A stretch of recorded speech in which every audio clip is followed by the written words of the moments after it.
Chapter 15:10. It turned out that unlike the other Wu people, Wu Gang was born from a drop of Pan Gu's blood pool. The so-called Pan Gu blood pool was a pool formed entirely from Pan Gu's blood.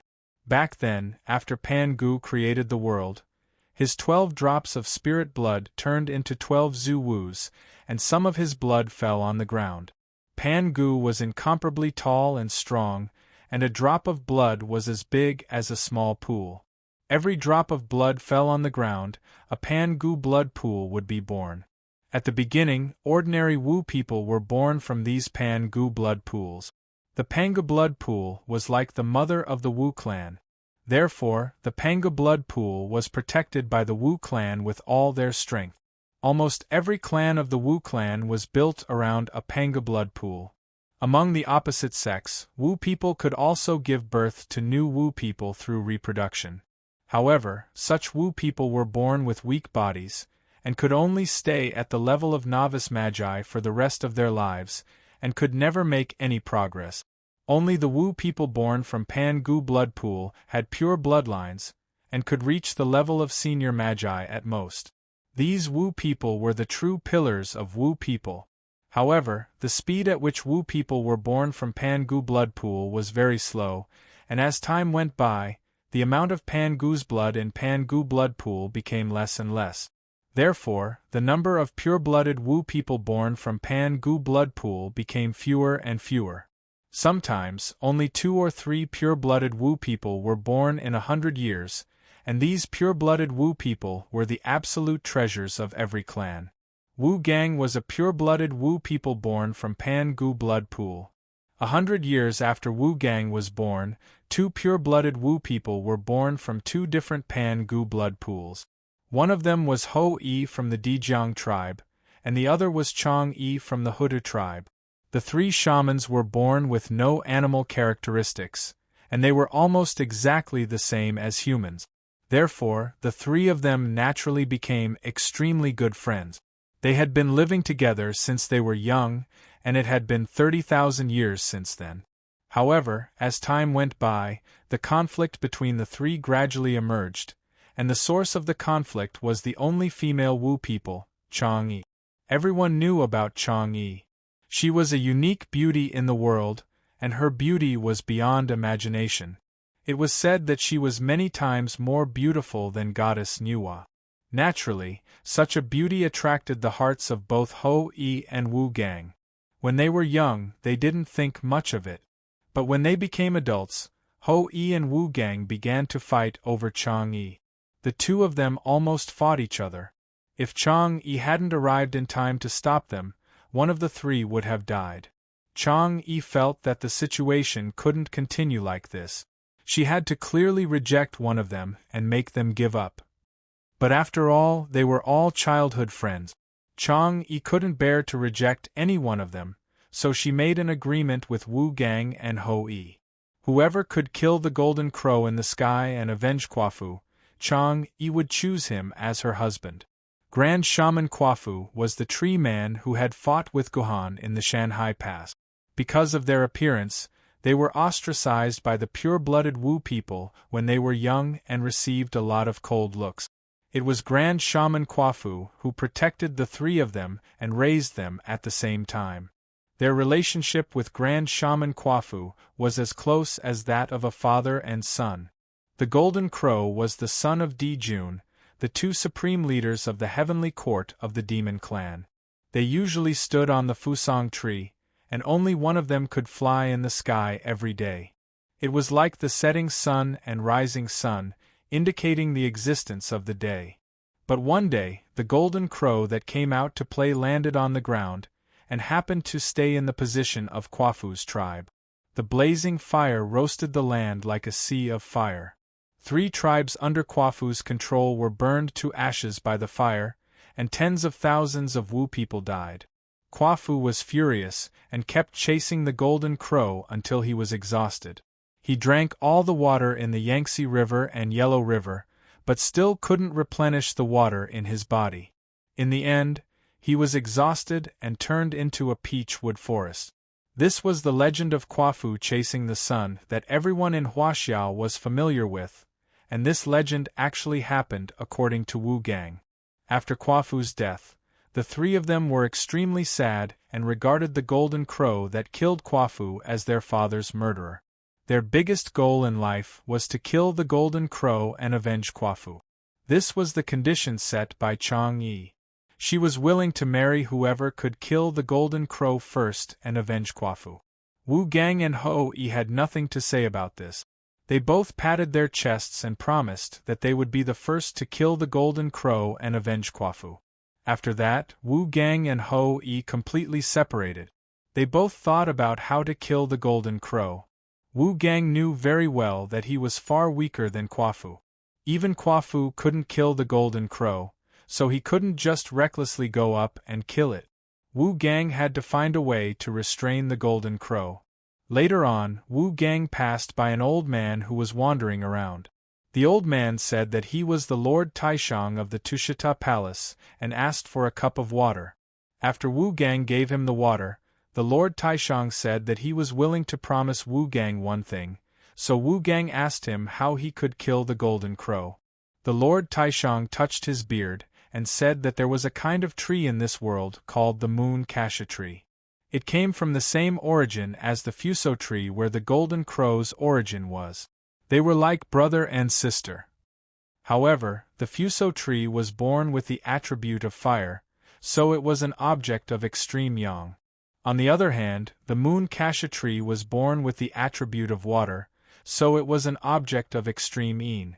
Therefore, if he wanted to kill the golden crow, he had to find a branch of the moon cassia tree and make an arrow out of it. As long as the arrow could pierce through the golden crow's chest, the golden crow would definitely die. Wu Gang was overjoyed. He didn't know where the other things were, but he knew where the moon cassia tree was. Because this laurel tree was a treasure of the Changliang tribe, it was planted near the Changliang tribe. However, this laurel tree looked ordinary, no different from an ordinary tree. Even the osmanthus flowers it bloomed were not as fragrant as other osmanthus trees. The people of the Changliang tribe didn't know what the laurel tree was used for, so they just let it stay there for a long time. Therefore, Wu Gang immediately ran to the side of the moon cassia tree with his axe. He wanted to cut off the branches of the moon cassia tree to make the arrow that the Lord Taishang mentioned. However, when Wu Gang began to swing the axe, he found that the moon cassia tree was indeed a divine art comparable to the fuso tree. The wood was extremely hard, so it was difficult for Wu Gang's axe to cut through it. Every time Wu Gang finally cut off half of the branches, the original wounds on the branches would immediately heal and return to their original appearance. No matter how many times Wu Gang cut it, the result was the same. Wu Gang cut the branches for 100 years. He thought that as long as he persisted, he would be able to cut through metal and stone with sincerity. However, the moon cassia tree didn't move at all. Wu Gang was about to go crazy. Later, Wu Gang carefully recalled what Lord Taishang had said to him and suddenly remembered that Lord Taishang had indeed said that the moon cassia tree was mysterious and unpredictable. Even the best primordial spiritual treasure in the world couldn't hurt the moon cassia tree at all. In this world, only the 4 immortal killing swords of sect leader Tong Tian could cut off a branch of the moon cassia tree. After recalling these words, Wu Gang went straight to the Aquamarine Palace, intending to enter the Aquamarine Palace to borrow a sword from sect leader Tong Tian. However, the Aquamarine Palace was the land of the sages, so it was heavily guarded. How could a mere heaven wizard like Wu Gang enter? He was directly stopped by the disciples of sect leader Tong Tian who were guarding at the door. They did not let Wu Gang enter at all. Wu Gang originally wanted to ask sect leader Tong Tian to borrow a sword from him. However, he learned that sect leader Tong Tian had explicitly stated that he would never accept any Wu people as his disciples. Wu Gang had no choice but to return and continue to try to cut off the moon cassia tree. At the same time, he racked his brains for a way to meet sect leader Tong Tian. As a result, Gohan appeared at the right time. After learning that Gohan had a letter that could allow him to meet sect leader Tong Tian, Wu Gang immediately planned to ask Gohan to borrow a sword from sect leader Tong Tian. After all, this was the only way he could think of to meet sect leader Tong Tian. Therefore, he quickly changed his enthusiasm. It turned out that he wanted to ask Gohan for help. No wonder this guy has been cutting trees on the moon all his life. There's something wrong with his head. The 4 immortal killing swords are the most precious treasures of sect leader Tong Tian. Sect leader Tong Tian won't even lend them to his fellow disciples. How could he lend them to a magistrate like Wu Gang? Gohan laughed in his heart. However, Wu Gang's purpose was exactly the same as Gohan's. They both hoped to get the 4 immortal killing swords from sect leader Tong Tian. This was a kind of fate. At the same time, Gohan remembered that according to the records in the Sage's Relic, there were 2 direct causes of the Great War of Sorcery and Demon. One was that Zhu Wu was seriously injured in the battle between Zhu Rong and Gong Gong. As a result, the 12 Zhu Wu were unable to form the 12 Divine Beings killing formation. As a result, the demon tribe seized the opportunity and launched an all-out attack. The second was that Ho-Yi shot the sun and killed Emperor Jun's 9 sons of Jinwu. The demon tribe was extremely angry with the Wu people. The combination of these 2 factors finally led to the Great War of Sorcery and Demon, which destroyed the 2 powerful races, the demon tribe and the Wu people. If the memory in the Sage's Relic was correct, Wu Gang became one of the direct causes of the Great War of Sorcery and Demon, which led to the destruction of the entire Wu people. However, since this arrow was made by Wu Gang, how could it fall into the hands of Ho-Yi and eventually become Ho-Yi shooting the sun? Returning to the main topic, Gohan naturally agreed to Wu Gang's request. When he got the immortal trapping sword, it was not impossible for Wu Gang to cut off a branch of the laurel tree. Therefore, under Wu Gang's enthusiastic guidance, the 2 of them set off. In order to speed up the time, Gohan directly took Wu Gang through the hollow and hurried through the hollow.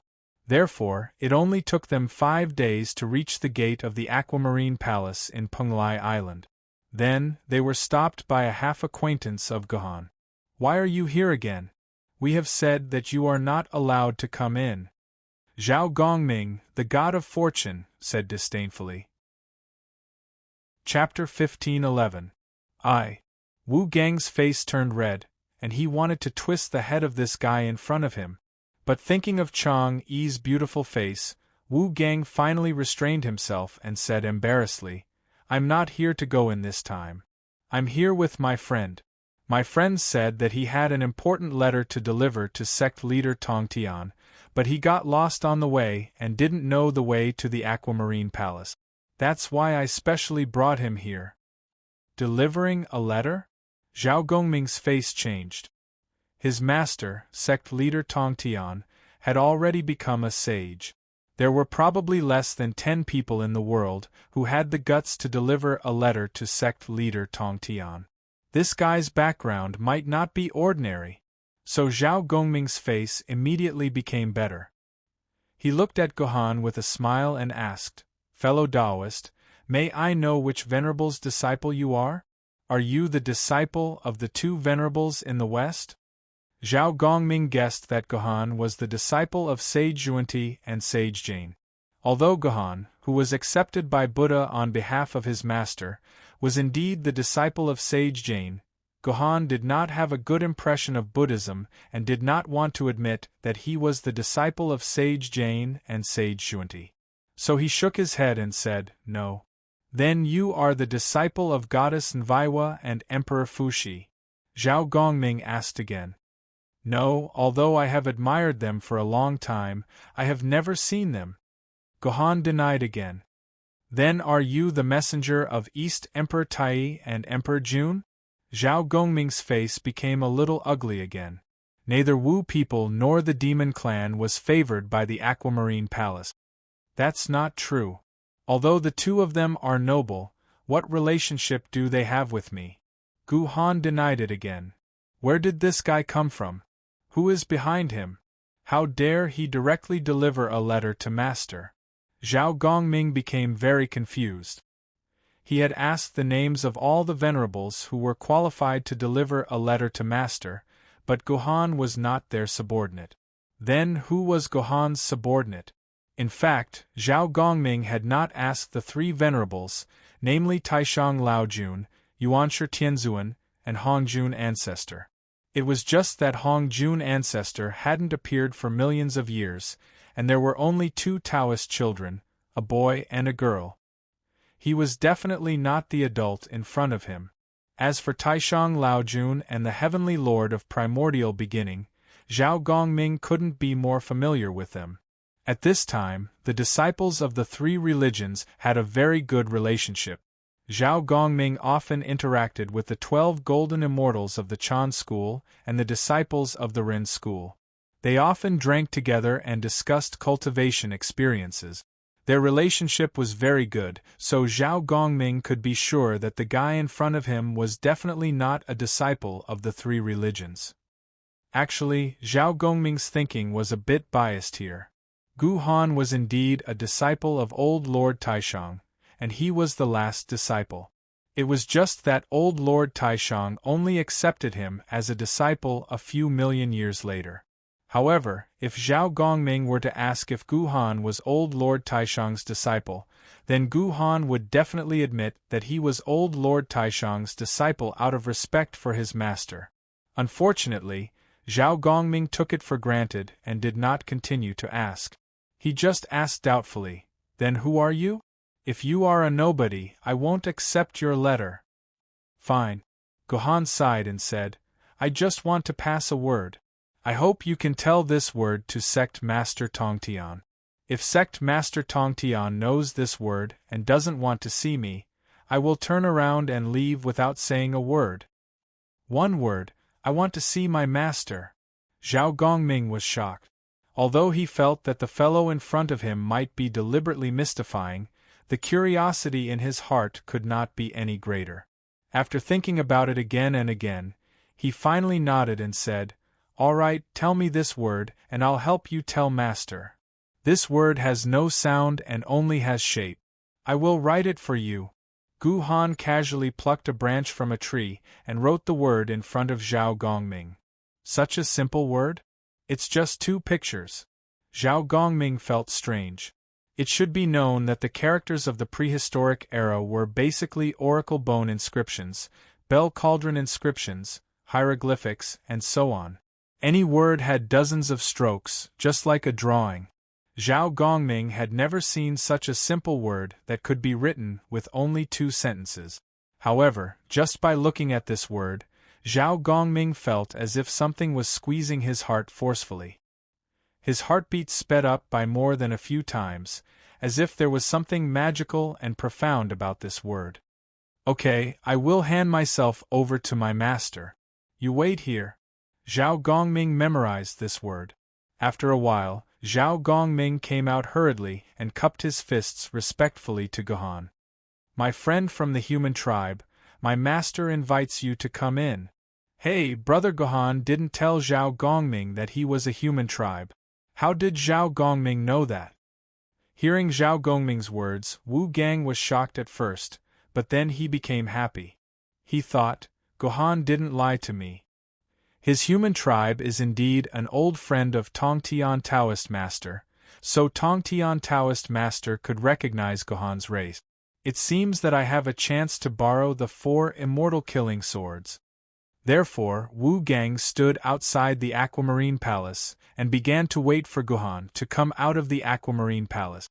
In ordinary people's imagination, the Aquamarine Palace of the tribe of Severity, which had tens of thousands of genuine immortals, must be extremely large, at least not inferior to the Big Lane Temple and Holy Mountain. But when he walked into the Aquamarine Palace, he found that it was actually not large. There were only 4 or 5 palaces in total, and its scale was even smaller than some small temples in barren mountains. The Tongtian Palace, where Tongtian Taoist Master lived, looked like a palace of 200 to 300 square meters. 200 to 300 square meters might be enough for a home, but for the most honorable sage in the world, it was very simple. But to the most honorable sages in the world, this was extremely simple. One must know that the great thunderclap hall of Mahavairochana was more than 1,000 times bigger than this heavenly hall. At this time, in addition to Zhao Gongming, there were 3 beautiful women in the Tongtian palace, and a fat man with big ears, a graceful face, and a shining body. This man was 70 to 80% similar to Vairochana that Gohan had seen before. However, compared with the haggard and disabled Vairochana, this man was obviously much happier and more comfortable. It seemed that this guy was the first disciple of Tongtian Taoist Duobao. He was the most favored disciple of Tongtian Taoist master, who even gave him the immortal killing sword. However, he was later valued by the Western sect and forcibly kidnapped.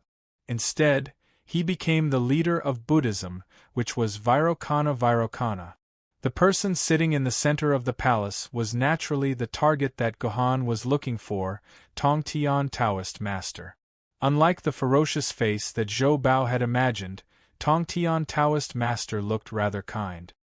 His long black hair flowed down to his waist like flowing light, and the 2 strands of beard at the corners of his mouth made him look very handsome.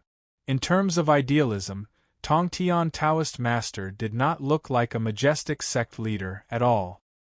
He looked more like an unruly swordsman. When Tongtian Taoist master saw Gohan, his eyes flashed, and then he asked faintly, "Are you human?" "I am," Gohan said with a smile. The human race should not come into being yet. Tongtian Taoist master had a strange expression on his face. After becoming a sage, he had instinctively sensed the major events in the world. He knew that a new race, the human race, would be born in the future, and this race would become the main character of the world in the future. However, Tongtian Taoist master could not understand why this race, which had not come into being yet, suddenly appeared in front of him. Moreover, this guy's strength did not seem to be weaker than any of his disciples in the palace, which was a very remarkable thing. "I should not be here either. I was just forced by time," Gohan said. "So, you are from the future?" Tongtian Taoist master's face turned serious. He also had the ability to travel through time. However, the power needed to travel through time and space varied according to the strength of the target. If Tongtian Taoist master sent an ant to the future, it would be no more than a drop in the bucket. However, if he wanted to send an existence like Gohan to the future like his disciple, even 10 Tongtian Taoist masters would not be able to do it. Thinking about it this way, in the future, the existence that could send Gohan back, just how terrifying would his strength be? More importantly, Tongtian Taoist master was also very curious about what he would become in the future. "Since you are from the future, what about the Jie school? Will it be flourishing and unparalleled in the world?" Tongtian Taoist master asked proudly. In his heart, the strength of the Jie school could crush the other 2 schools. His future must be very bright, and it was unknown whether he could become an existence like his master, ancestor Hongjun. "The Jie school." Gohan suddenly revealed a sneer and said straightforwardly, "There were heavy casualties, and not even 1 out of 100 survived. In the end, there were only 2 or 3 people by sect leader's side." "Nonsense." Sect leader Tongtian became furious in an instant. He slapped the chair hard, and a huge whirlwind blew through the entire palace. Even with Gohan's strength, he could not stand firm in this whirlwind. He was blown around several times in the air before falling heavily to the ground. "You're right. You're right. Tongtian Taoist master is really powerful.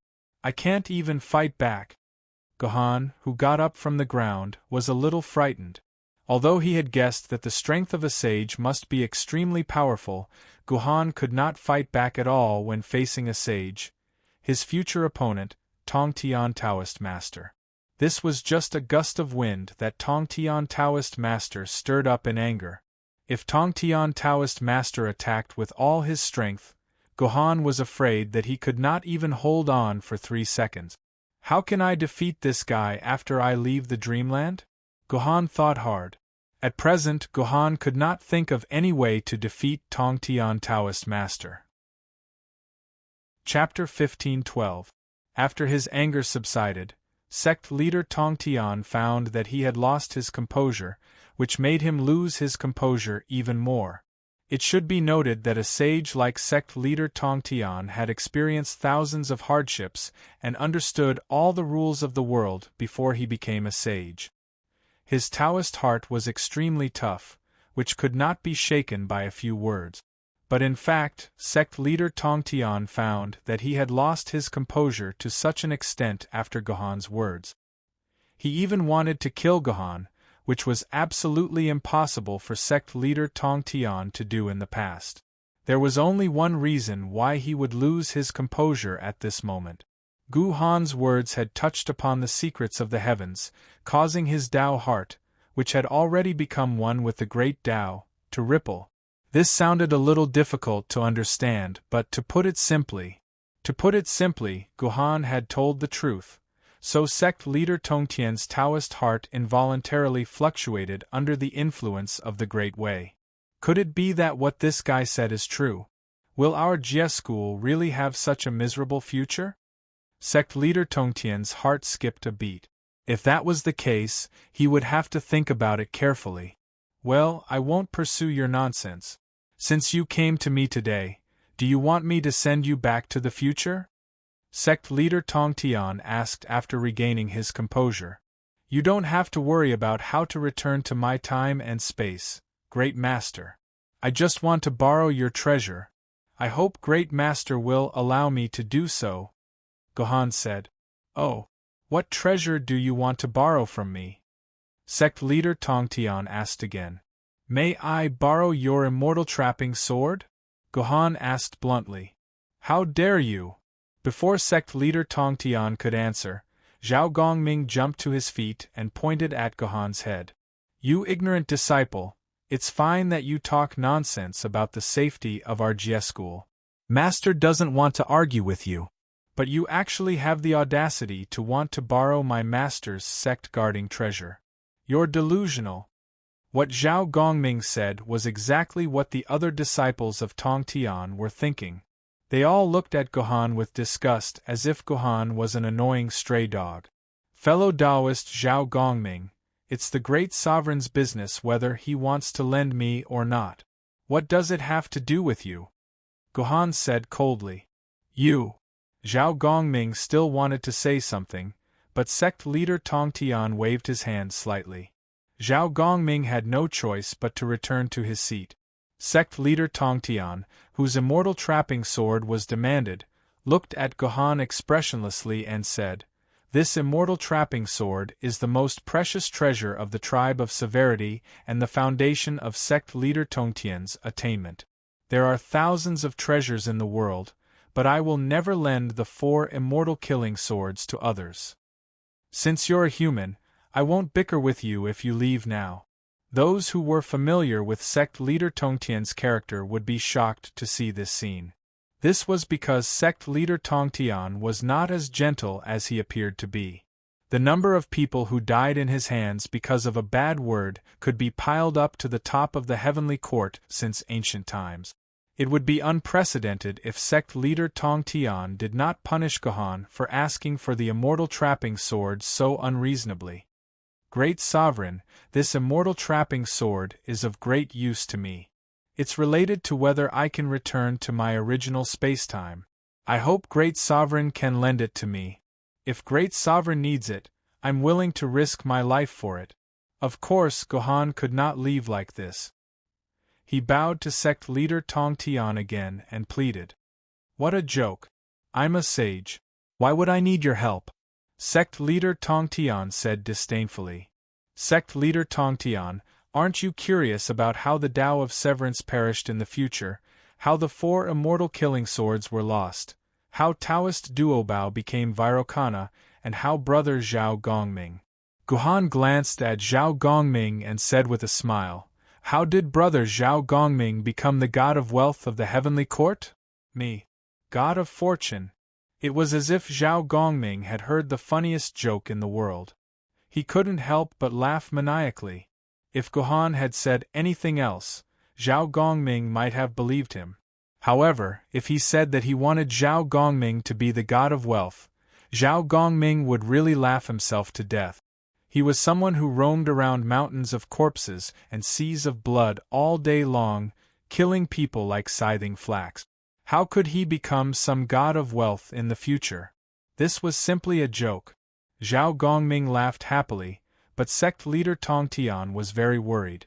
This was because every time Gohan said a word, sect leader Tong Tian's Dao heart began to tremble crazily.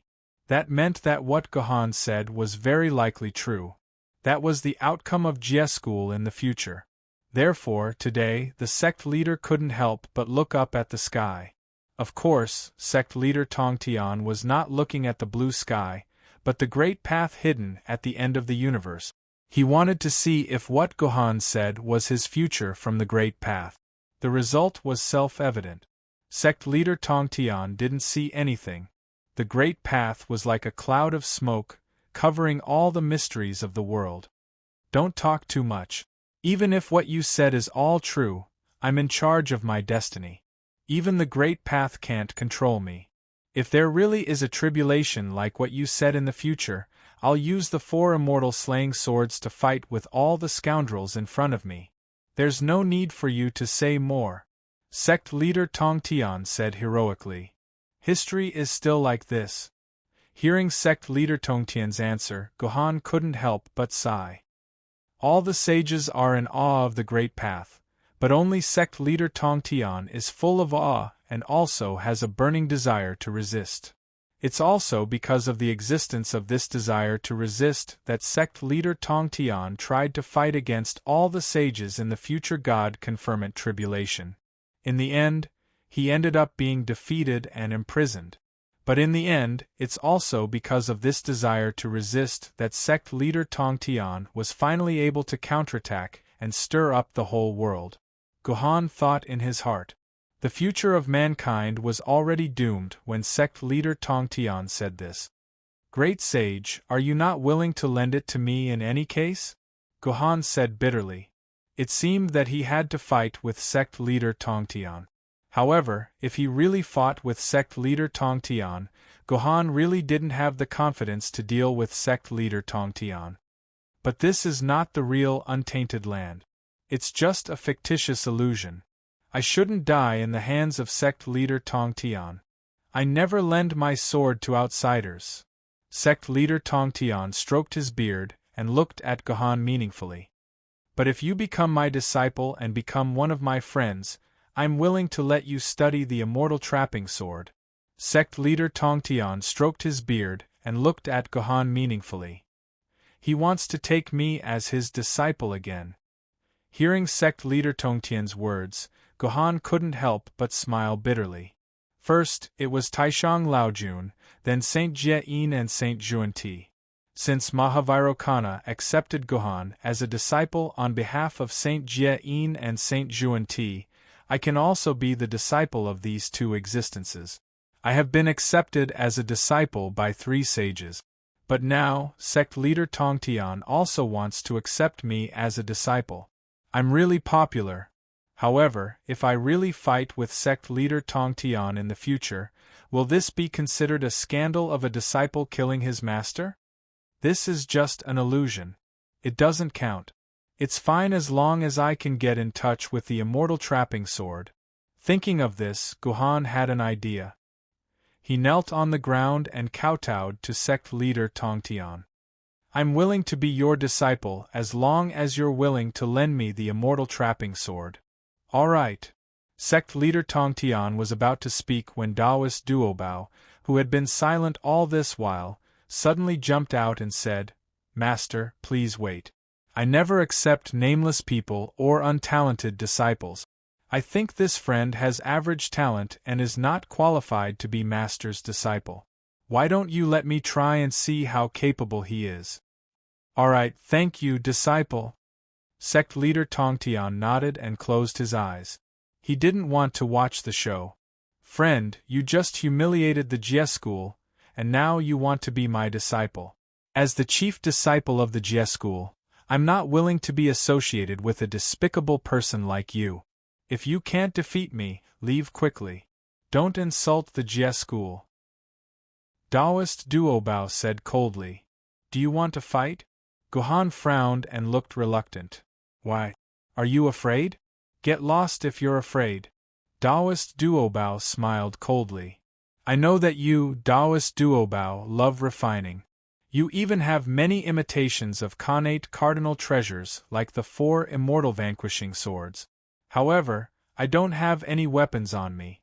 Isn't that too disadvantageous? You should let me borrow a weapon to use. Gohan said calmly. Alright, I'll lend you my weapon. Taoist Duobao was straightforward. As soon as he finished speaking, countless Dharma treasures flew out of Taoist Duobao's summer ring and floated around Gohan. Gohan did a rough calculation. There were at least 10,000 Dharma treasures floating in the hall, and almost all of them were imitations of some treasures. Taoist Duobao might not be able to imitate all the top-notch treasures, but if it was just some ordinary treasures, not only could he imitate them exactly the same, but he could even surpass the original treasures. This fellow was indeed the strongest disciple under the sect leader Tongtian. At the same time, he was also the future Vairocana. His strength was extremely high. These treasures are just one of the 10,000 treasures you have. Using one against your 10,000 treasures, I'm still at a disadvantage. Gohan said with a face full of dissatisfaction. Then what do you want? At most, I won't use all these treasures. We'll fight bare-handed. Taoist Duobao said impatiently. Very good. Gohan nodded. This was the effect that Gohan wanted. If Taoist Duobao really used all the treasures in his hands, Gohan would not be able to defeat him with his strength that was equivalent to that of a top-notch desolate-level Yuan Ko without the synchronized sword Maiden. Disciple, don't fall for his trap.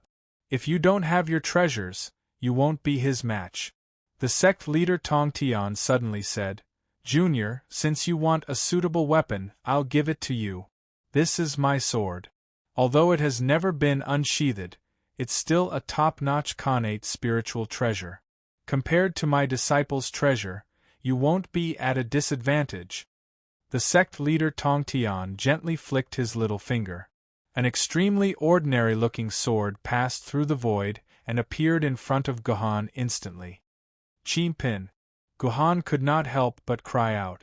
At that moment, what appeared in front of Gohan was the first sword Maiden in Gohan's life, the Qin sword. No, it should be the Qingping sword. Chapter 15-13. How is it? Is this sword satisfied? The Grand Master of Heaven snorted coldly and looked at Gohan at the same time. Yes. Gohan would not be dissatisfied. Was there anything more suitable for him in the world than the Qin sword? Thus, Gohan held the Qin sword in his hand. The moment he touched the hilt of the sword, Gohan felt both familiar and unfamiliar. He was familiar because the hilt of the sword had been held in Gohan's hand every day. Naturally, Gohan was familiar with it. It was unfamiliar because Gohan could not find any traces of Qingping's existence in the sword. At that moment, the sword in Gohan's hand was just a Qingping sword. It was not Gohan's sword mother, the Qin sword. In that case, let's make a move quickly. The Grand Master of Heaven waved his sleeve forcefully. The moment Gohan and the Qin sword came into contact, the Grand Master of Heaven seemed to feel the strange feeling that Gohan had for the Qin sword. That feeling made the Grand Master of Heaven very uncomfortable. However, since he had already said it, the Grand Master of Heaven naturally could not take back the Qingping sword. He could only urge the two of them to quickly start the battle. Humph! Look at my myriad treasures. The moment the battle began, Taoist Duobao was prepared to control the tens of thousands of Dharma treasures floating in the air. In this aspect, Taoist Duobao actually had a huge advantage. Or rather, this was already within Taoist Duobao's calculations. Those who had fought with Taoist Duobao knew that the only way to defeat him was to prevent Taoist Duobao from using all his treasures before he could release all his Dharma treasures. Otherwise, if Taoist Duobao really put on a stance and floated all his Dharma treasures in the air, there would be no need to fight. He could just admit defeat. No one in the world could deal with Taoist Duobao who had all his Dharma treasures. Therefore, Taoist Duobao had taken advantage of Gohan's ignorance and played a very bad idea. He used the excuse of letting Gohan choose his weapon at will to release all his Dharma treasures. At the same time, he quickly established a connection with the imprints in the Dharma treasures. That way, Taoist Duobao could mobilize the power of all the Dharma treasures. This was equivalent to holding an RPG in your hand, while your opponent had tens of thousands of rockets already aimed at the target, and only needed to press a button to fire. Kowtow and admit defeat. You're not fit to be Taoist Duobao's junior brother. Taoist Duobao revealed a sinister smile.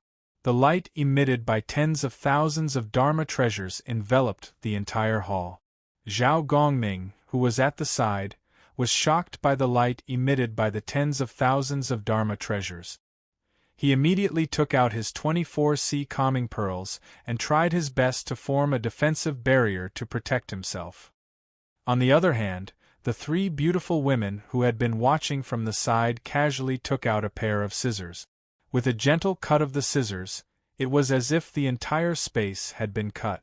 None of the tens of thousands of Dharma treasures could shine on the three women. As for Gohan, his figure was immediately enveloped by the light of these Dharma treasures. He could no longer be seen. This fellow is dead. Apart from saints, no one in the world can survive under senior brother's 10,000 treasures. Zhao Gongming said mockingly. Is that so? Just as Zhao Gongming finished speaking, a voice that was as sharp as a knife rang in Zhao Gongming's ears. Zhao Gongming turned around in fright, only to discover that Gu Han was actually hiding behind him. Why are you here? Zhao Gongming jumped in fright.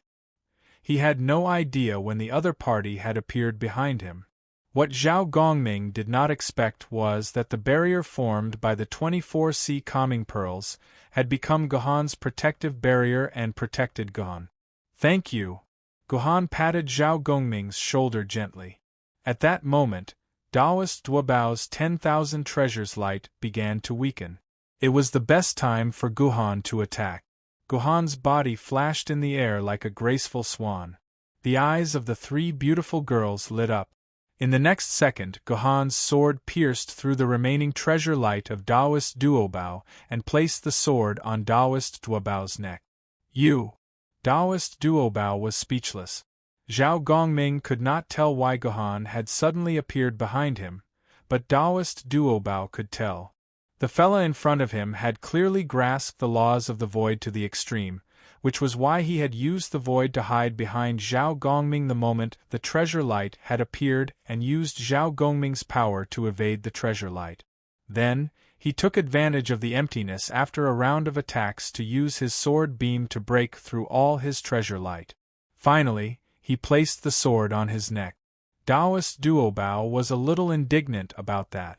If Zhao Gongming had not happened to appear there, if the 24C calming pearls in Zhao Gongming's hands had not been able to block his treasure light, if he had not taken into account their relationship and not dared to direct the treasure light at Zhao Gongming, the Gu Han would not have survived under his treasure light. Of course, Taoist Duobao had to admit that the other party had at least reached an unprecedented peak in terms of the laws of the void and the laws of the sword. Otherwise, even if his treasure light had weakened, the other party would not have been able to break through all his treasure light with one sword. Therefore, Taoist Duobao admitted that he was not as good as Gohan in these two aspects. Well, Gohan won this battle. You can step back, disciple. Sect Master Tongtian, who was sitting high above, said lightly.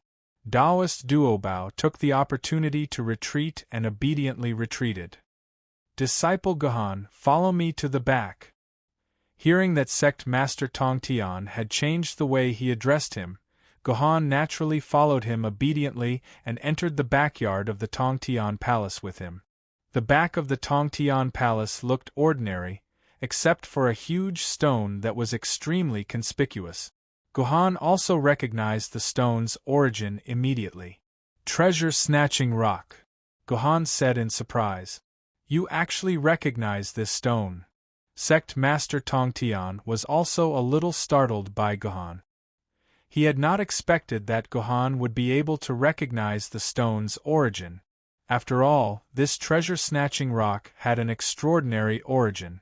When Sect Master Tongtian's master, Ancestor Hongjun, had become a sage, he had placed all kinds of primordial treasures that he had collected for most of his life on this treasure-snatching rock. He had allowed his disciples to take their own opportunities. Therefore, the three Pure Ones and Lady Nuo had divided up all the treasures on the rock. But then sect leader Tongtian had a brainwave. He suddenly felt that the treasure-snatching rock might also be a treasure. Taking advantage of the fact that everyone had left, he turned around and put the rock into his pocket. He then placed it in his backyard. Even Sect Master Tongtian's closest disciple, Taoist Duobao, did not know the origin of this stone. They simply thought that it was an ordinary stone. Because it was good-looking and had spirituality, their master had placed it in his backyard as a decoration. How could they have known that this thing had such an origin? Therefore, in the entire untainted land, apart from Ancestor Hongjun, Sect Master Tongtian thought that only his three senior brothers and sisters knew the origin of this stone. However, he had never expected that Gohan would know about this stone. Disciple, you don't look like you're from the future. Even the people in the past don't know about this stone of mine. You're just a human from the future. How could you possibly know the origin of this stone of mine? Sect leader Tongtian said cautiously. It's because I'm from the future that I know the origin of this stone. Gohan smiled and said, I was fortunate enough to obtain a short memory of the guide sage. In this memory, I happened to see the appearance of this treasure-snatching rock. You have something to do with the guide sage? Sect Master Tongtian was shocked again. No, the guide sage looks quiet, but he is the most cautious and shrewd guy among the six of us. How could his memory be handed over to you so casually? What happened in the future? Of course, the guide sage couldn't hand over this memory to me. But the dead guide sage could. Gohan let out a long sigh and said, The future experienced a great tribulation and the guide sage died.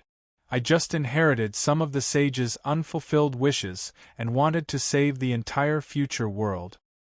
The guide sage died. Sect Master Tongtian was really shocked this time. It should be known that ever since he became a sage, Sect Master Tongtian had always thought that he was immortal. Unless the whole world was destroyed, he would never die. But now he heard the news of the guide sage's death from Gohan's mouth. But now, he heard the news of the Jie Saint's death from Gohan's mouth. If the Jie Saint could die, then wouldn't he be killed as well? This made Tongtian inexplicably worried. He hadn't realized his ambition, so he didn't want to die. Yes. Gohan nodded.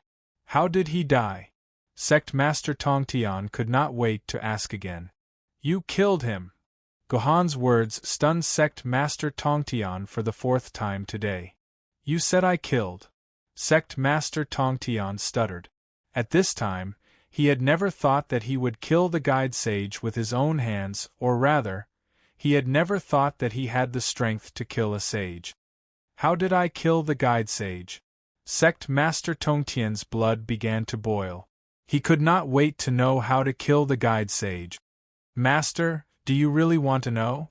Gohan took a deep look at Sect Master Tongtian and said, Master, it's not that I don't want to tell you. If you know and I tell you more, I'm afraid you and I won't be able to escape the blame of the Great Tao. Sect Master Tongtian was silent for a long time. Finally, he nodded helplessly and said, But you're right. I've fallen into a demonic barrier. This is indeed not something I should know now. Chapter 15:14. Disciple, it's not that I don't want to give you the 4 immortal slaying swords, but you need to get their consent. Now I've put them in the treasure-snatching rock. Put your hands on the rock and try your best to communicate with the 4 immortal slaying swords. If you are fated to meet them, they will show up and meet you. If not, I can't help you, sect leader Tongtian said while pinching his beard. His words made Gohan curse him in his heart. Sect leader Tongtian was simply deceiving him. He had been in contact with the 4 immortal slaying swords for a long time and knew them very well. The 4 immortal slaying swords did not have such a picky character. What about meeting the fated ones? At least for the immortal extinguishing sword, even if it was an ordinary person, she would immediately jump out and chat with him until the sun and moon blurred. Obviously, sect leader Tongtian was not willing to give the 4 immortal slaying swords to him. Gohan knew that he did not have the ability to go against sect leader Tongtian, so he could only obediently put his hands on the treasure-snatching rock. At the same time, the fragments of consciousness in his body directly entered the rock. He found that the rock contained countless treasures. These treasures were probably the collection of sect leader Tongtian for most of his life. There were more than the tens of thousands of treasures imitated by Taoist plentiful treasures. Gohan was amazed. Of course, Gohan was not interested in these treasures. His consciousness fragments began to search through the tens of thousands of treasures. Finally, he found the 4 immortal killing swords suspended in the deepest part of the treasure-snatching rock. Probably because the 4 immortal slaying swords were the most precious treasures, they were placed in the innermost position.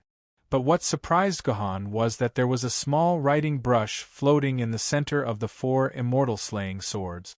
If the things in the innermost position were more precious, didn't that mean that the value of the writing brush surpassed that of the 4 immortal slaying swords? However, in the memory of the sage relic that Gohan had obtained, there were no more than 3 treasures in the untainted land that were more precious than the 4 immortal slaying swords. And none of these treasures was in the shape of the writing brush. Forget it. This is just an illusion. Why should I care so much? Gohan quickly put down the writing brush. At the same time, he took out his usual means of communication with the 4 immortal killing swords, hoping that they would follow him out of the treasure-snatching rock. However, Gohan had forgotten that these were not the 4 immortal executing swords that he had created as a sword maiden, but the real 4 immortal executing swords. How could they care about Gohan's thoughts? Therefore, they simply floated in place without moving, completely ignoring the attentive Gohan. Oh, I forgot that you're not my people yet. Gohan felt bitter. The 4 immortal killing swords had turned their backs on him. What should he do now? He could not directly enter the treasure-snatching rock and take out the 4 immortal killing sword. Just as Gohan was at his wits' end, a fragment of consciousness that was floating randomly suddenly seemed to be attracted by a kind of vortex. Gohan could not control it, and it was directly sucked into the immortal eliminating sword of the 4 immortal killing swords. Following the entry of the fragment of consciousness, the originally motionless celestial extinguish sword suddenly began to tremble slightly. At the same time, Gohan could feel that a faint connection had been formed between him and the celestial extinguish sword. Immortal eliminating sword. Come. Gohan's thoughts stirred. The immortal eliminating sword, which was floating in place, really moved according to Gohan's thoughts to the location of Gohan's main consciousness. So that's how it is. It's enough to let my consciousness fragment enter the 4 immortal killing swords. Gohan suddenly understood. He immediately separated 3 consciousness fragments and secretly sent them into the immortal killing sword, the immortal trapping sword, and the immortal slaying sword. Soon, the 4 swords began to move according to Gohan's thoughts in the treasure-snatching rock. Although Gohan very much wanted to inject more consciousness fragments into the 4 immortal killing swords, Gohan clearly knew that the 4 immortal killing swords were the treasures of sect leader Tongtian. If he sneaked into the 4 immortal killing swords, sect leader Tongtian might not find out. But if he sent too many, it would be inevitable that sect leader Tongtian would notice. Moreover, this was only a dreamland. No matter how many consciousness fragments he sent in, it would not make much sense. Fortunately, Gohan only sent in one. He then controlled the 4 immortal killing swords to slowly move out of the treasure-snatching rock and finally appeared in front of sect leader Tongtian. "You're very smart. You're indeed my good disciple." Sect leader Tongtian did not expect that his 4 immortal killing swords would really come out, but he had no choice but to glare fiercely at Gohan. After all, the most important thing for a sage was his pride, apart from his own strength. Sect leader Tongtian could not do such a treacherous thing, let alone do something that would hurt his disciple. Therefore, out of sight, out of mind, he went straight to the back room to meditate and comprehend the mystery. But before he left, sect leader Tongtian left a message to Gohan. Gohan's use of the 4 immortal killing swords would end in 5 days. After 5 days, regardless of whether Gohan achieved his goal or not, the 4 immortal killing swords must return to sect leader Tongtian. Being able to use the 4 immortal killing swords for 5 days, Gohan was already very satisfied. Moreover, Gohan's real goal was only the immortal trapping sword. Therefore, Gohan could not wait to hold the hilt of the immortal trapping sword with his right hand. An indescribable spiritual pleasure filled Gohan's whole body. It was like an orgasm, so pleasant that it was hard to forget. "Master!" The immortal trapping sword's voice rang in Gohan's ears again, waking Gohan up from this comfortable feeling. "How is it? Do you know what I should do next to pass the 9 states competition?" Gohan immediately asked the immortal trapping sword. Gohan remembered that the immortal trapping sword had said that as long as he held the hilt of the original body, it would know what he should do next. The immortal trapping sword's voice hesitated for a while, and finally said with a slightly bitter smile, "Sorry, Master. I still don't know what to do now." Hearing the immortal trapping sword's answer, what else could Gohan say? It seemed like he could only continue to study in this world. "But Master, the immortal trapping sword probably knows why this happened." The immortal trapping sword sighed slightly and said, "Master, don't forget that you synchronized with Sister Xianyuan's sword this time." "By the way, how could I forget about Xianyuan's sword?" Hearing the immortal trapping sword's words, Gohan instantly had a feeling of enlightenment. That's right, the synchronization this time was actually synchronized with the immortal trapping sword and Xianyuan's sword. However, as soon as he entered the illusion, the immortal trapping sword immediately communicated with him. On the contrary, Xianyuan's sword, who had always been talkative and had an ambiguous relationship with Gohan, had not made a sound since entering the illusion. If it had not been for the immortal trapping sword's sudden reminder, Gohan would have really forgotten about it. No. This world is really strange. I even remember some of the information about the rat level Yuan Ko clearly. How could I suddenly forget about the Xianyuan's sword? At the same time, Buhan was worried. The fact that Gohan had actually forgotten about the Xianyuan sword was an extremely strange phenomenon in itself. It seems like the key to the problem lies with the Xianyuan sword, Gohan said thoughtfully. Since the Xianyuan sword doesn't say anything, I'll take the initiative to look for her. When I find her, maybe I can find a way to leave this illusion. 5 days was not a long time. Including the time spent on the journey, the time that Gohan really spent on handling affairs might not even add up to 1 day. Therefore, Gohan immediately left the Azure Palace without stopping. He did not even take the most basic step of saying goodbye to his master. As if it was because of sect leader Tongtian's order, no one in the Azure Palace stopped Gohan. Gohan left the Azure Palace very easily and saw Wu Gang, who was still waiting anxiously outside. "Brother Gohan, have you borrowed the 4 immortal killing swords?" Seeing Gohan, Wu Gang immediately asked eagerly. "Here they are." Gohan patted the 4 swords hanging on his waist. Wu Gang immediately showed an extremely happy expression. Without saying a word, he immediately pulled Gohan to the direction of the laurel tree. As far as Gohan knew, the Xianyuan sword was forged by human Emperor Fuxi. At this time, human Emperor Fuxi was living on the builder tree with his sister goddess Nviwa. The laurel tree was next to the builder tree. It was not far from where Gohan first came to this world, so Gohan did not reject Wu Gang. Instead, he let Wu Gang pull him to go in the direction where they came from. When Gohan completely left the Azure Palace, sect leader Tong Tian, who had originally entered the back hall to meditate, came out of the room again. He looked at his treasure-snatching rock with a strange expression. He could not understand why the 4 immortal killing swords, which he had hidden so well, suddenly got along with Gohan and ran away directly. Open! The more sect leader Tong Tian thought about it, the angrier he became. He directly slapped the treasure-snatching rock. As a result, something unexpected happened. Under sect leader Tong Tian's slap, the treasure-snatching rock directly broke into pieces. Tens of thousands of treasures stored inside fell out, almost drowning sect leader Tong Tian. *T. This was the 5th time that sect leader Tong Tian was stunned today. What was the treasure-snatching rock? It was a divine object that sect leader Tong Tian used to store all his treasures. It used to be the treasure of Hong Jun ancestor. It was not an exaggeration to say that it was the hardest stone in the world. Sect leader Tong Tian often slapped this stone, but no matter how much strength he exerted, the treasure-snatching rock never moved. It was estimated that even if sect leader Tong Tian used all his strength, he would not be able to damage it.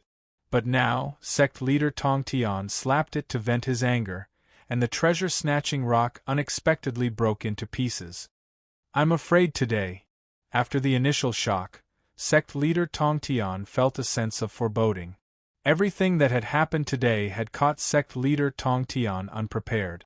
It was even more wonderful than what he had experienced in the past 10,000 years. After sighing with emotion, sect leader Tong Tian had to pick up the treasures scattered around. Although there were many treasures, they were collected by sect leader Tong Tian one by one. Sect leader Tong Tian remembered the origin of each treasure clearly.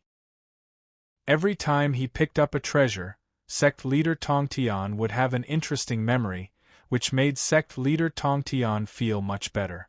When sect leader Tong Tian was finally done, there was only a writing brush left on the ground. Sect leader Tong Tian could not help but feel strange. There was no memory of this writing brush.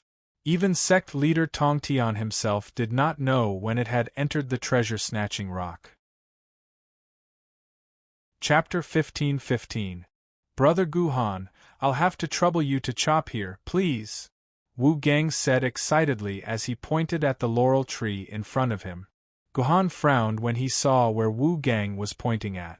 According to Wu Gang's previous words, he only needed to use the branches of the laurel tree to make arrows. But now, Wu Gang dipped his finger into the trunk of the laurel tree. Obviously, Wu Gang hoped that Gohan could chop down the entire laurel tree. Do I need to use a whole laurel tree to make 10 arrows? Gohan didn't chop it down like Wu Gang expected. Instead, he asked straightforwardly. Of course not. But my archery skills are not as good as Ho Yi's. I think I need hundreds or even thousands of arrows to shoot down a golden crow. Anyway, I plan to make the whole laurel tree into arrows, so it's better to be prepared, Wu Gang said. You are too greedy. Gohan frowned even more. According to the memory obtained from the sage's relic, the laurel tree was also a spiritual plant between heaven and earth. Just like Zhen Yuanzi's ginseng fruit tree and the Fusang tree where the golden crow lived, they were all precious treasures between heaven and earth. Wu Gang actually wanted to chop down the whole laurel tree just for his own selfishness. Although this was an illusion and had no effect on reality, Gohan didn't want to satisfy Wu Gang's insatiable greed. 1 branch is enough for you to make 100 arrows. The rest is for the laurel tree to continue living here. Gohan held the immortal trapping sword and chopped at a relatively thick branch. Sure enough, as Taishang Laojun had said, the immortal trapping sword easily chopped down the branch that Wu Gang couldn't cut. Then, he handed it to Wu Gang and said, 100 arrows? That's not enough. My archery skills are too bad. I'm afraid I can't even shoot down a feather with 100 arrows. Wu Gang looked at the laurel branch in his hand and said to Gohan discontentedly, Then you should practice with normal arrows for now. When you have Ho Yi's abilities, you can go and shoot the golden crows. Anyway, Ho Yi doesn't have your laurel arrow, so you don't have to worry about Ho Yi getting ahead of you. After saying that, Gohan ignored Wu Gang and walked toward the World Tree. Damn it! Ho Yi is born with a special talent. No matter how I practice, I can't reach his level in archery. This is impossible. Looking at the back of Gohan, Wu Gang gritted his teeth and said. He couldn't help but resent Gohan in his heart. By the way, this guy only helped me cut down the branch, but he didn't divide it into 100 pieces of wood the size of arrows. Without the immortal trapping sword, I still can't make laurel arrows. I still have to ask him to make arrows for me. Wu Gang suddenly thought of this, but at this time, Wu Gang had already developed a resentment towards Gohan. If Wu Gang wanted to ask for Gohan again, Wu Gang's heart was 100 times unwilling. In this way, Wu Gang suddenly had an evil idea. His idea was very simple. The key to the matter was the immortal trapping sword. As long as he could kill Gohan, he could get the immortal trapping sword. In this way, whether he was making arrows or cutting down the laurel tree, he could do whatever he wanted. He didn't need to care about Gohan at all. Wu people always did what they thought of. This was also fully reflected in Wu Gang. Therefore, Wu Gang didn't think about how Gohan could get the immortal trapping sword from the powerful sect leader Tongtian. He didn't think about how strong Buhan was. He just waved his big axe and slashed at Gohan's back. Wu Gang's axe was extremely fast and powerful. Coupled with Wu Gang's Heaven Wizard level strength, if the axe were to be used on an ordinary sword wielder, they would probably die on the spot. But who was Gohan? How could he be attacked by such a clumsy guy like Wu Gang? Wu Gang's axe also completely ruined the little good impression he had in Gohan's heart. Gohan didn't even turn his head. He directly threw a sword light at Wu Gang's head. Wu Gang's eyes widened in an instant, and a stream of blood mixed with brain matter gushed out from his head. Then, he fell to the ground and turned into a drop of Zhu Wu's blood, returning to the blood pool of Zhu Wu in the nearby Qiangliang tribe. It was reasonable to say that when Wu Gang's body died, his soul should dissipate completely. But at this moment, a lustrous light suddenly shot out from the laurel tree and enveloped Wu Gang's somewhat dazed soul. In the end, the entire soul was absorbed into his body, and he returned to his original appearance. A few days later, Ho Yi suddenly came to Wu Gang's house and wanted to discuss with Wu Gang how to kill Jinwu. At this time, Wu Gang's house was empty. Finally, Ho Yi came to the laurel tree and found Wu Gang's axe beside the laurel tree. He casually threw it on the branch of the laurel tree and smelled Wu Gang's blood. Only then did he know that his good brother Wu Gang had died. Good brother, I, Ho Yi, swear to God that I will find the murderer and avenge you. I will use my arrow to pierce the murderer's throat. Ho Yi shouted angrily. Then, he ran back and told Chang Yi about the matter. Afterward, he resolutely said that if he didn't kill Jinwu, he wouldn't marry Chang Yi. Later, Ho Yi buried Wu Gang's axe under the laurel tree. Then, with the help of the Taishang Laojun, he made 10 laurel arrows from the laurel tree branch and killed 10 Jinwu that were flying in the sky. At the same time, he won Wu Gang's heart and opened the prelude to the Great Witch and Demon War. Many years after the Great Witch and Demon War ended, Wu Gang's soul was reborn by the laurel tree. Then, it even gave Wu Gang a new body and released him. However, don't think that this was the laurel tree repaying evil with good. On the contrary, this was the laurel tree's most vicious revenge against Wu Gang, who wanted to completely cut off its soul.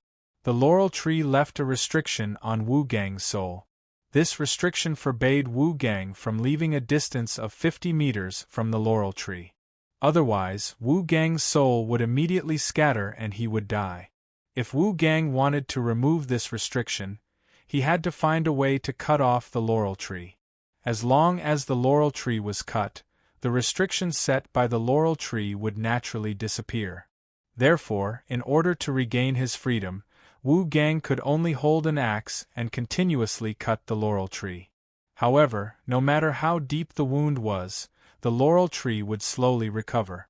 Wu Gang was trapped around the laurel tree for his entire life, becoming a pitiful joke in the mouths of all immortals and mortals. Back to the main topic, after Gohan killed Wu Gang, he immediately flew in the direction of the builder tree. Only when he was next to the roots of the builder tree did Gohan deeply understand how huge the builder tree was. Just the thickness of the trunk of the builder tree was the size of the entire Yuzhong city. Yes, that's right. The area of the trunk of the builder tree was the area of the entire Yuzhong city, or even larger. From this, one could imagine how terrifying the builder tree was. Not only was the builder tree thick, but it was also very tall. It was said that it reached the southern heavenly gate of the demon race's heavenly court, which was equivalent to being as tall as the sky. It was obviously a very time-consuming task to find the location of Nuwa and Fushi in such a huge tree. Fortunately, Gohan had the memory of the sage relic, so he knew that Nuwa and Fushi lived on the top of the builder tree. After all, the sage Jie-in often interacted with Nuwa and Fushi, so he naturally knew about the news of these two. After flying all the way up for about 100 kilometers, Gohan finally saw the top of the builder tree. At the same time, he also found a pure carpentry shop built on the trunk and branches of the builder tree. There was a plaque with the words Imperial Palace of Nuwa written on it. However, next to this plaque, there was another plaque with the words Imperial Palace of Shi written on it. Obviously, the siblings Nuwa and Fushi lived here. Those who come from afar are guests. Friend, please come in. Before he knocked on the door, Gohan heard a voice coming from inside the Imperial Palace of Nuwa. Gohan knew that his existence could not be hidden from the two god-level existences, Nuwa and Fushi. Since they had already invited him, of course, Gohan could not shrink back, so he simply swaggered in. After walking into the Imperial Palace of Nuwa, Gohan found that the Imperial Palace of Nuwa was not as simple as it looked from the outside. On the contrary, the interior was extremely luxurious and full of all kinds of exquisite ornaments. It seemed that our female old ancestor Nuwa was not as noble and holy as described in the legends, who did not care about ordinary things. After all, women were women, and their natural love for beauty could not be changed. At the same time, Gohan finally saw Goddess Nuwa and old ancestor Fushi. The two of them, one dressed in red and the other in white, sat side by side on a chair. If he did not know that they were brother and sister, Gohan would have thought that he saw a pair of intimate lovers. But then again, the sage relic also had a lot of memories of gossip, and the biggest gossip was that although Nuwa and Fushi were brother and sister, they were also a pair of lovers. This was a forbidden love between brother and sister. Well, these two were human ancestors after all, so it was better for Gohan to give up on these thoughts of gossip. Chapter 15-16. Fellow Taoist, do you know that my brother and I are at a critical juncture and didn't want to meet any guests? However, my brother insisted on meeting you, so I let you in. Do you know why? Goddess Nuwa said arrogantly as soon as they met. It was as if she was giving Gohan a lot of face by being willing to meet Gohan. If it was any other human, after meeting the ancestor of all humans, Goddess Nuwa, they would not feel that there was anything wrong with Goddess Nuwa's arrogant attitude. To put it simply, Goddess Nuwa was equivalent to everyone's mother. Unless one was an unfilial son, everyone would treat their mother with respect. Unfortunately, Gohan wasn't an ordinary human. Of course, he wasn't an unfilial son either. Thus, facing Goddess Nuwa's arrogance, Gu Han's expression didn't change at all. He only said indifferently, "But I was the one who stopped Wu Gang from cutting down the entire moon laurel tree. That's why Fushi ancestor thinks highly of me." Goddess Nuwa choked on Gohan's words. She thought that Gohan would say something like he was the disciple of sect leader Tongtian so that she could mock him. But in the end, the other party immediately saw through the real reason. This caused Lady Nuwo to choke on her words and be unable to say them. "I told you that you can't beat disciple-nephew Gohan." He defeated disciple-nephew Duobao, made senior brother Tongtian take the initiative to accept him as his disciple, and even lent him the 4 immortal slaying swords that he cherished his life. Disciple-nephew Gohan is not someone who can be teased so easily. "Sister Nuwa, you think too much," Patriarch Fushi said bitterly. "Brother, you." Goddess Nuwa revealed a shy face. This pair of brother and sister can go to the orthopedics department in Germany." However, Fushi's words also revealed an extremely important piece of information.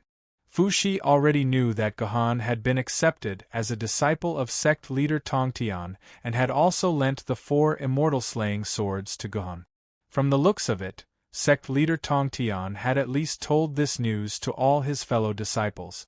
Otherwise, there was no reason for sect leader Tongtian to tell Fushi and Nush alone. "Martial nephew Gohan, what business do you have with us? For the sake of senior Tongtian, as long as I can help you, I'm willing to help you," Fushi said to Gohan with a kind smile. It seemed that the identity of Tongtian's disciple was not small. It was enough for Fushi to make such a promise. In fact, what Gohan did not know was that the identity of Tongtian's disciple was only useful in front of Fushi, because most of Tongtian's other disciples had already become sages. Between Nuwa and Fushi, who had yet to become a saint, Nuwa had already known the secrets of heaven and knew that she was destined to become a saint. In other words, although Fushi had spent the most time on the road to becoming a saint, he was also the most miserable one. In the end, he did not get any promise and could only maintain his current situation. This was also the reason why Fushi could not afford to put on airs in front of Gohan. At the same time, he hoped to do sect leader Tongtian a favor and get sect leader Tongtian's help in the future. Of course, when Fushi made the promise, he used the word "I" instead of "we." This meant that Fushi's promise had excluded Nuwa. It was impossible for Gohan to get Nuwa's help because of this promise. However, whether he could get Nuwa's help or not, Gohan did not care. It was enough as long as Fushi was willing to help him. "I want to get a sword." Gohan stated his purpose very straightforwardly. "A sword?" Fushi was surprised. "Martial nephew, haven't you already obtained Senior Tongtian's 4 immortal slaying swords? In this world, there is no existence that can surpass these 4 swords. Why do you come to me for a sword?" "Because only you, martial Uncle Fushi, can forge this sword," Gohan said. "Only I can forge a sword?" Fushi fell into silence. After a long time, he asked in a daze, "What sword? Only I can forge a sword?" "A sword of humanity," Gohan said with emotion. "Sword of humanity? What does that mean? What kind of sword is it? What kind of Tao is humanity? Can you tell me?" Fushi asked doubtfully. "Humanity is the Tao of the world, the Tao of our human clan, the Tao of the untainted world, and even the Tao of the thousands of dimensional worlds. As long as we have humanity, even if we become enemies with sages, we won't regret it," Gohan said passionately. Half of what he said was true, but the other half was boasting. If one could really conquer the thousands of dimensional worlds, then human beings would not have suffered from the great apocalypse and almost perished. The reason why Gohan said such big words was to arouse Fushi's emotions. After all, Fushi was the future human emperor, the legendary heavenly emperor.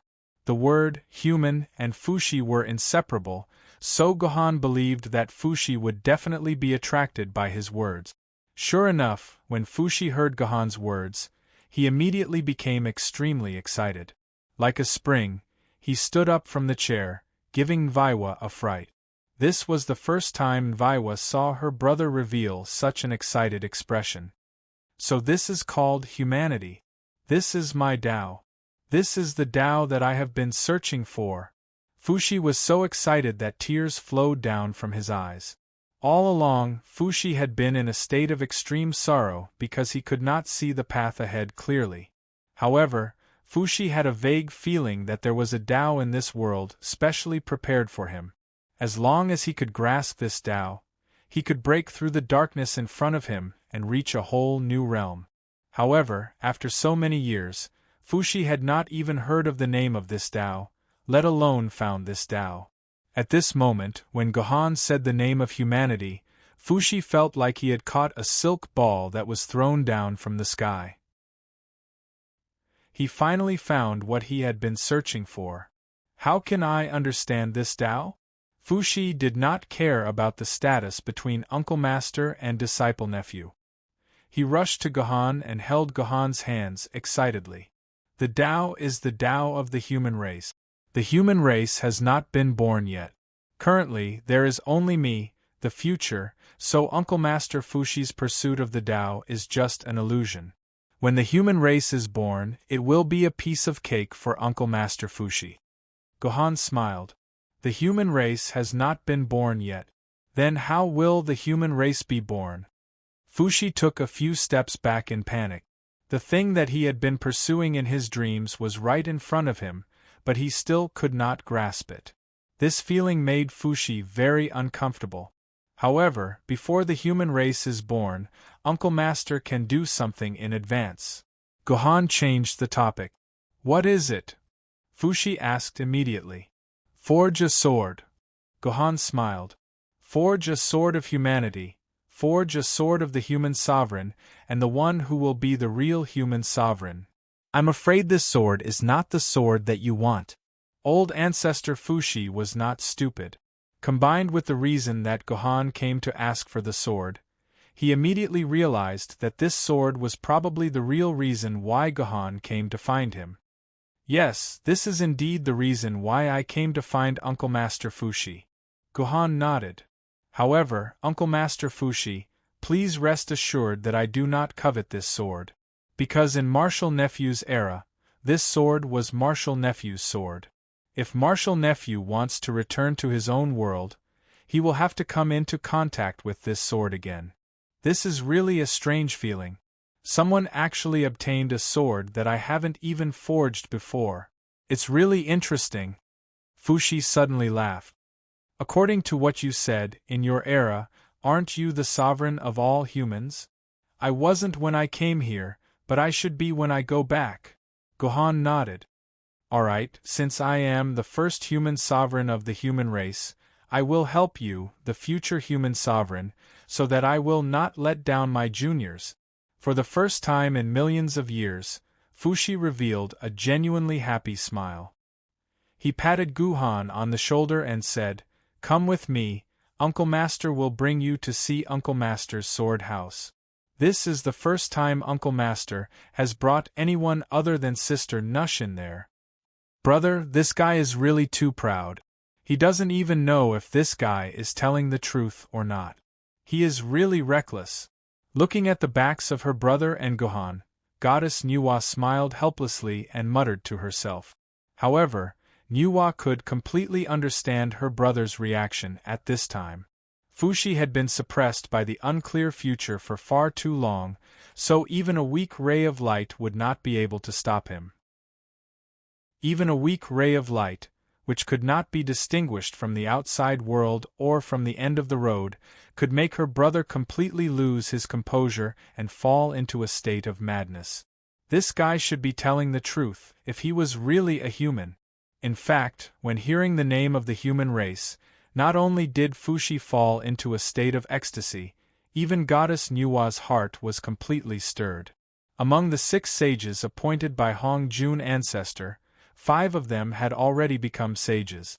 Only she, Nuwa, had not made a move yet. She was already millions of years behind the other senior and junior brothers. Unlike Fushi, who could not see the light, Nuwa knew where the light was for her. Goddess Nviwa had a vague feeling that if she wanted to become a sage, she had to follow the will of the heavenly Tao and create a race that could dominate the future. With the kindness and offerings of this race, Goddess Nviwa would be able to become a sage in an instant and become a sage by virtue of merits. However, what Nuwa could not figure out was what kind of race she should create in order to become the protagonist of the future in the eyes of the heavenly Tao.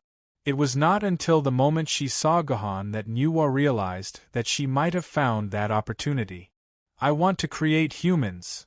Nuwa swung her snake tail and said to herself excitedly, just nice, the real human race has delivered itself to me. I already know what the human race should look like. Chapter 15-17. This is my sword house. You are also the first outsider to enter this place. Apart from Sister Nuwa, no one else in the great wilderness knew that I had this hobby. Fushi pointed at the house in front of him and spoke with a rather pleased tone. Rather than saying that a house had appeared in front of Gohan, it would be better to say that it was a huge hall. Fushi had actually hollowed out a branch of the world tree, which was now filled with long swords. A rough estimate showed that there were probably over 10,000 swords placed in this hall. This sword. Gohan's eyes swept across the entire sword house, and he discovered that one of the swords looked somewhat familiar. When he walked in, he was stunned to discover that this sword looked exactly like the Heaven-Reliant sword. However, this was only a simple similarity in appearance. With a single glance, Gohan could tell that the material of this sword was fundamentally different from his own Heaven-Reliant sword. The material used to forge this sword was probably an extremely rare material in the Great Wilderness. If the Heaven-Reliant sword was truly forged from such a material, then it would at the very least be a spirit sword, not a treasure sword. This is a sword that I forged 3,600 years ago. Do you like it? Fushi asked with a smile when he saw that Gohan had focused his attention on this Heaven-Reliant sword. No. This sword is just somewhat similar to a sword I've seen before. Gohan replied indifferently. Is that so? Fushi's face did not show any signs of shock. Instead, he said in a matter-of-fact manner, every sword here took me at least 10 years to forge. This entire house of swords took me no less than 1,000,000 years to forge. Every sword here was forged by me with all my heart. I remember the forging process of each sword clearly. When I forged them, I remember the thoughts I had, the designs I made, and the changes I made. I remember all of them. Not a single sword is an exception.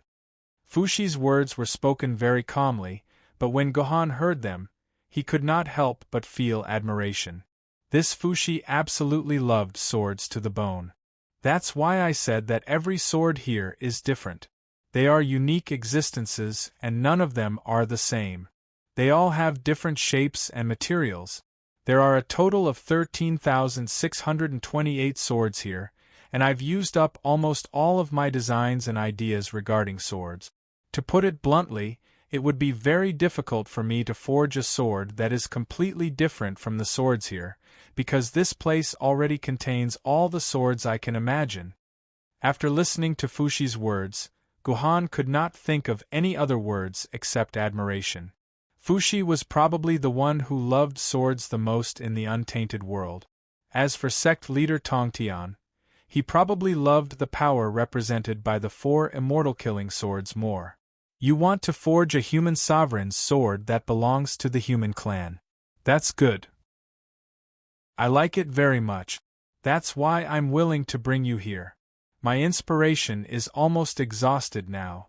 If you can bring me new ideas, I won't blame you even if you're lying to me. Fushi said with a smile. I won't lie to you, because I need that sword to leave here. Gohan said sincerely. Okay, I'm willing to believe you. Now can you tell me how I can forge the human sovereign's sword that you mentioned? Fushi asked expectantly. Please wait a moment. Gohan nodded, then took out a long sword from the wall and began to draw on the ground. After a while, a Xianyuan sword was drawn on the ground of the sword house. Gohan did not have any talent in painting, so he could not draw the temperament, art, and connotation that those experts and artists pursued. The only characteristic of Gohan's painting was that it was real. It looked almost exactly the same as the real Xianyuan sword. There was no other difference. Good sword. At the moment when the Xianyuan sword was drawn, Fushi could not help but blurt out. This was indeed the best sword he had ever seen. Fushi said with great emotion, I can't believe that someone can actually draw the heaven, earth, mountains, rivers, all living things, grains, and even the truth of the whole world on the blade of a sword. It's beyond my imagination. My thoughts are all on myself, and I never care about mountains, rivers, and all living things. I haven't reached the realm of this sword yet. Quickly tell me, who was the one who forged this sword? Fushi suddenly grabbed Gohan's shoulder with both hands and said in an excited voice. According to our human legend, this sword is called the Xianyuan sword. It was also forged by a person named Gongsun Xianyuan. He is actually your successor, the third human emperor of the human race. However, there are also legends that this Xianyuan sword was actually given to Gongsun Xianyuan by you. No. This sword is definitely not something I can give him. I may be able to forge this sword, but I can't carve the mountains, rivers, and all living things on this sword. This can only be done by a person who has the world in his heart. I haven't reached this realm yet. Fushi said sincerely. In that case, let's not care about this painting for now. Let's forge the sword first. Gohan could not help but frown. However, it was obviously impossible to find Gongsun Xianyuan at this time, so he could only forge the Xianyuan sword first. Sure. Fushi nodded, then turned to Gohan and said, Give it to me. What do I have to give you? Gohan asked curiously. Of course it's the forging formula of this sword. Fushi smiled bitterly. I can provide the materials, but you have to at least tell me what materials are used to forge this sword. I don't know. Gohan shook his head and said straightforwardly, I'm afraid that even Gongsun Xianyuan himself doesn't know what materials are used to forge the Xianyuan sword. How could I know? Then there's no other way. As the saying goes, a slight difference can lead to a great loss. As long as one of the materials is different, it won't be the Xianyuan sword that you want. You won't be able to find your way home with this sword. Fushi said with a sigh. I don't need any materials or formulas. Gohan looked at the bulging muscles on Fushi's shoulders, looked at the tens of thousands of different swords around him, and looked at Fushi's infatuated expression. Suddenly Gohan understood something. No matter what, this sword is the Xianyuan sword. Gohan said firmly. Really? I understand, then I'll do it directly. After hearing Gohan's words, Fushi also understood at this moment. He no longer asked for the formula of the Xianyuan sword from Gohan. Instead, he began to busy himself in the entire sword house. Soon, he took out countless materials and threw them all into the sword furnace. Starlight iron, pre-celestial carbon, Pangu's remains. Fushi had thrown no less than 1,000 materials into the sword furnace, and Gohan could only find about 100 materials in the saint's relic that corresponded to his memories. However, every single one of these materials was extremely precious, and even a saint would be tempted by them. So many rare materials were thrown into the sword furnace by Fushi, as if they were completely worthless. Fire, come! Immediately, a black flame was thrown into the sword furnace by Fushi. The entire sword furnace was quickly enveloped by the black flame, losing all light as if it had become a black hole. The great destructive flame. Seeing this flame, Gohan was also shocked. According to the memory in the sage relics, the great destructive flame was a flame that existed before Pangu created the world. It was a flame that used the world as its fuel. This kind of flame had almost been extinguished when Pangu created the world. Unexpectedly, Fushi still had such a flame in his hands. Next, Fushi stood in front of the sword furnace, as if he was controlling the operation of the sword furnace that had fallen into the black hole. At this point, Gohan couldn't help at all. He just stood quietly beside Fushi and observed. He stood there for a full 3 days and 3 nights. When Fushi's body was about to be swallowed by the black hole, Fushi, who had been silent all this time, suddenly said, "Give me a sword." A sword. Gohan was stunned, but he immediately reacted. He took out a sword that Fushi had forged and asked Fushi, "Is it this sword?" "That's right, throw it in." After Fushi finished speaking, Gohan directly threw the sword into the black hole. Fushi was silent for a while before he suddenly said hurriedly, "It's not enough." "Understood." Gohan immediately took out another sword that Fushi had forged and threw it in. "It's still not enough." "It's not enough at all. It's too little. Throw 1,000 swords in. Hurry. Otherwise, the Xianyuan sword will be destroyed," Fushi anxiously urged. Gohan didn't dare to waste a single second, but if he threw the swords by hand, it would be too slow. Therefore, Gohan simply shot out 1,000 consciousness fragments from his body. These consciousness fragments entered 1,000 different swords at the fastest speed possible, then controlled these swords and sent them into the black hole. The whole process took less than 2 seconds. It could be said to be extremely fast. After the 1,000 swords were sent into the black hole, Fushi finally fell silent for a while. However, it was only for a short while, and Fushi quickly ordered Flowing Maple to throw another 1,000 swords into the sword furnace.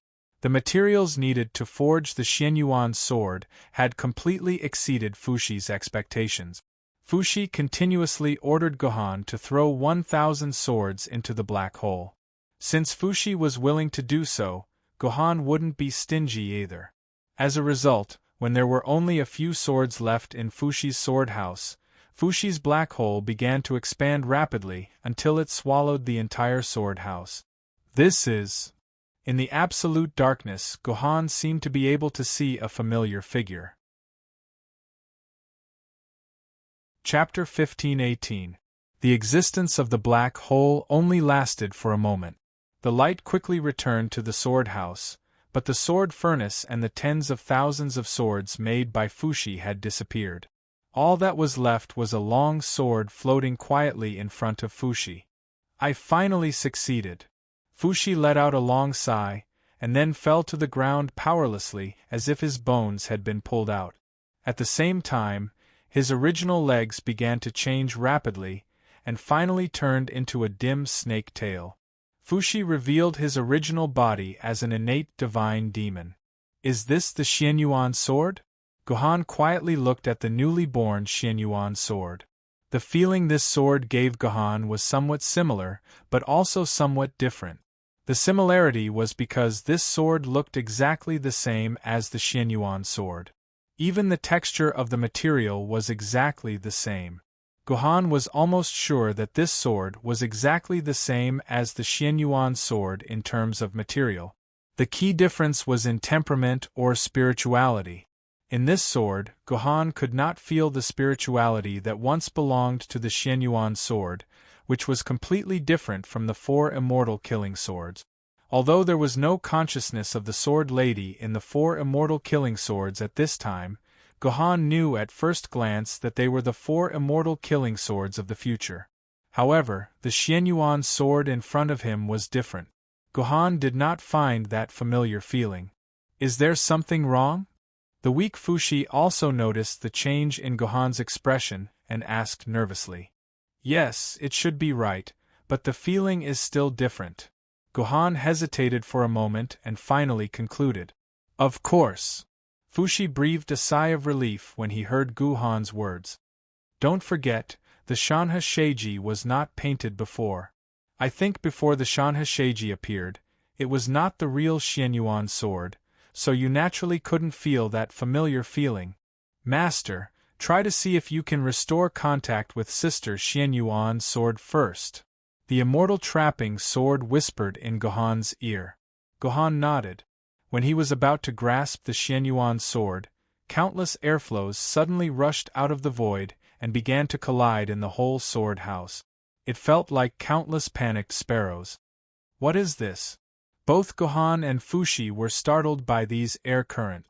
Clearly, the appearance of these air currents had exceeded their expectations. Appear.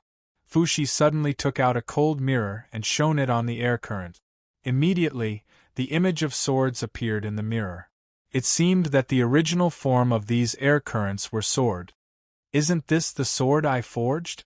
After seeing the sword in the mirror, Fushi was greatly shocked, and he stroked the mirror with trembling hands as tears streamed down his face. Fushi had thought that the swords he had forged before had disappeared. He didn't expect them to appear in such a way. What did you do to my sword? It became like this. After calming down, Fushi suddenly asked Gohan. I didn't do anything. Gohan shook his head, but he seemed to have thought of something and immediately changed his words. But when you asked me to throw these swords into the sword furnace, in order to achieve the fastest speed, I let my consciousness fragments enter these swords and controlled them to fly in. Then what about the fragments? Did they return to your body? Fushi asked hurriedly. No. Gohan shook his head. I let them fly in with your swords. They didn't come out. Oh my God, that's over 10,000 consciousness fragments. You're actually willing to waste them just like that? Fushi was shocked and felt a little pity. Clearly, in Fushi's eyes, wasting 10,000 consciousness fragments in one go was a very extravagant thing. For Fushi, or rather, for everyone except for Gohan, consciousness fragments were things that needed to be slowly split piece by piece. For Fushi, 10,000 consciousness fragments could be accumulated in 10,000 or even 100,000 years. Of course, Fushi would feel distressed if he threw all of them into the sword furnace. If Fushi knew that Gohan now had tens of billions of consciousness fragments, he would probably kill Gohan on the spot out of jealousy. It's okay, Gohan said indifferently. This made Fushi feel even more distressed. This young man was really wasteful. He didn't know what a thrifty society was at all. By the way, what's going on with these swords that look like air currents? Gohan asked as he looked at the air currents that were still flying around the room. Isn't this all you're doing? Fushi rolled his eyes at Gohan.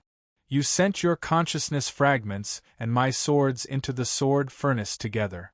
The original sword bodies of these swords were dissolved by the sword furnace, but your consciousness fragments were refined by the sword furnace. Finally, they fused with a bit of spirituality in the swords and formed something similar to a soul. In other words, these tens of thousands of guys that are rushing around now are the souls of the swords that I made. Gohan was also stunned. He didn't expect that some consciousness fragments that he casually sent in would actually become the souls of these swords. Are these all my consciousness fragments? Gohan looked at the souls of these swords in a daze. He subconsciously ordered these souls to stop. In the next second, the souls of tens of thousands of swords that were shuttling around stopped at this moment.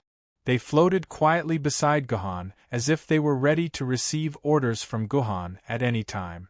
These really are my consciousness fragments. Seeing this scene, Gohan had to admit that the souls of these swords were smelted from his consciousness fragments.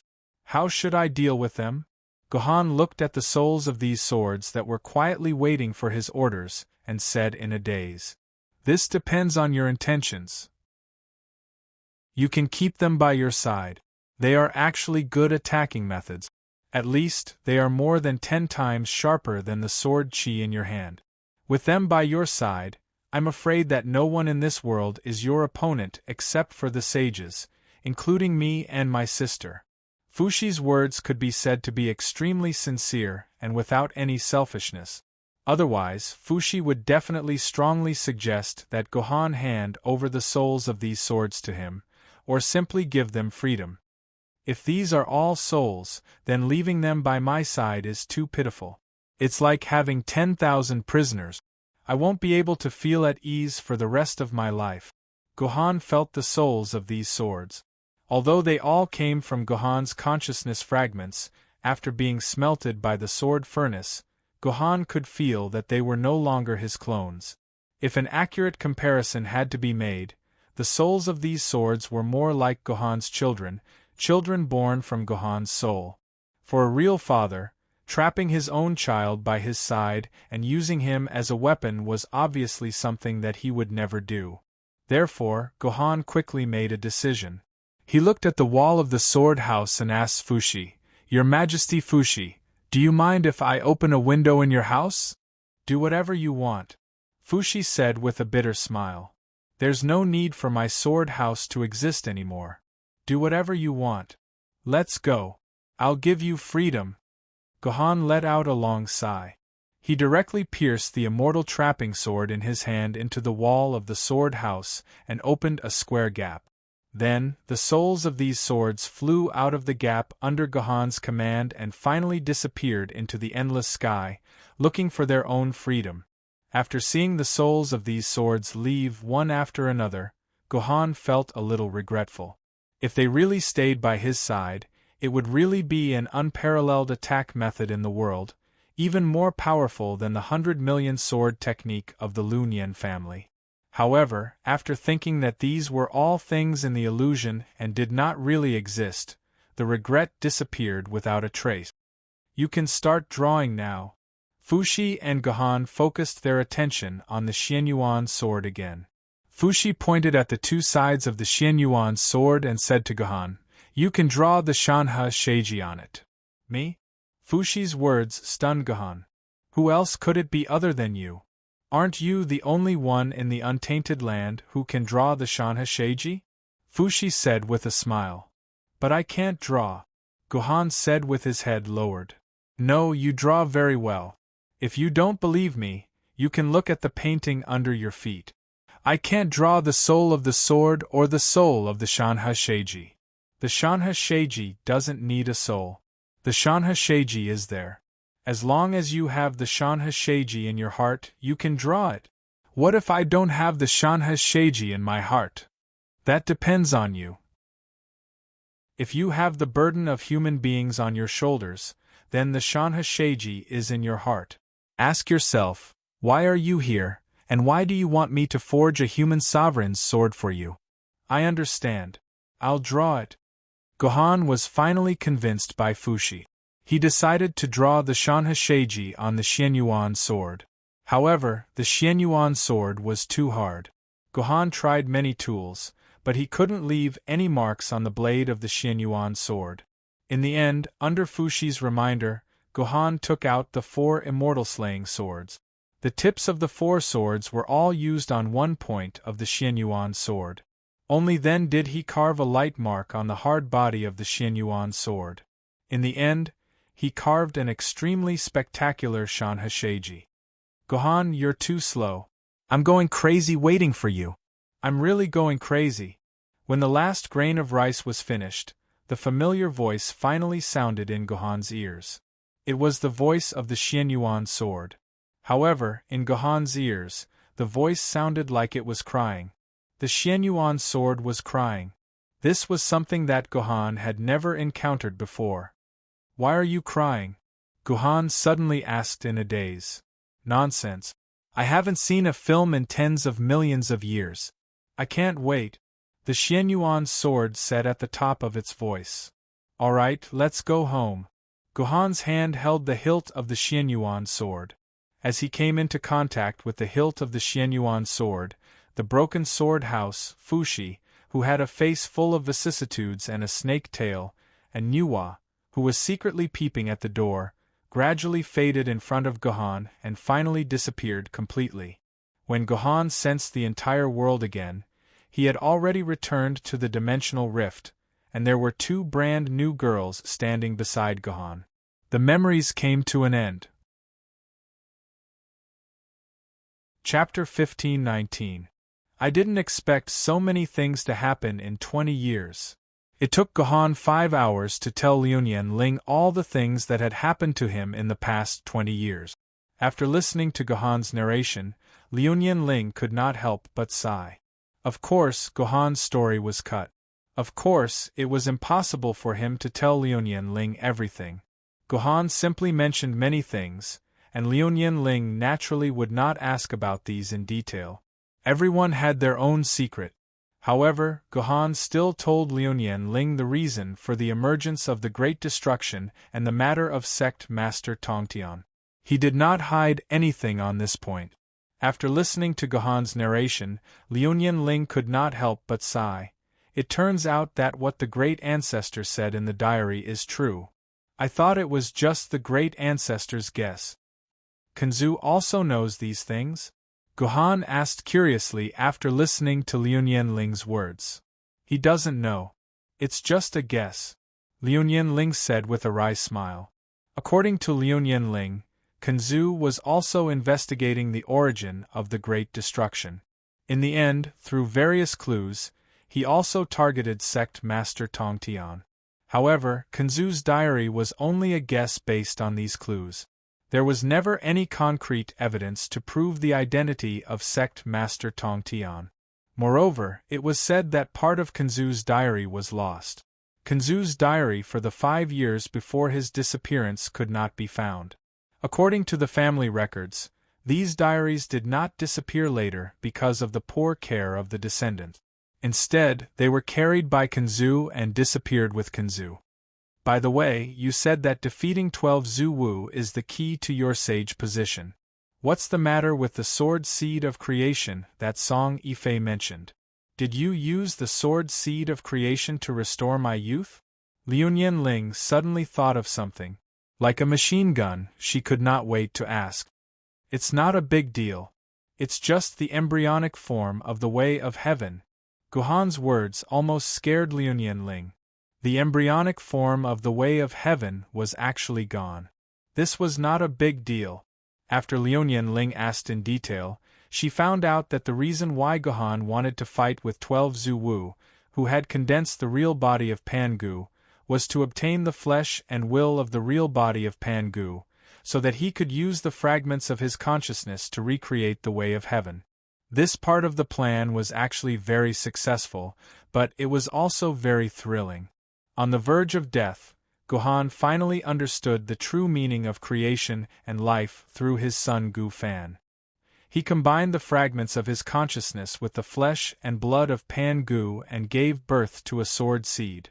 This sword seed was the sword seed of creation, and it was also the embryonic form of the way of heaven.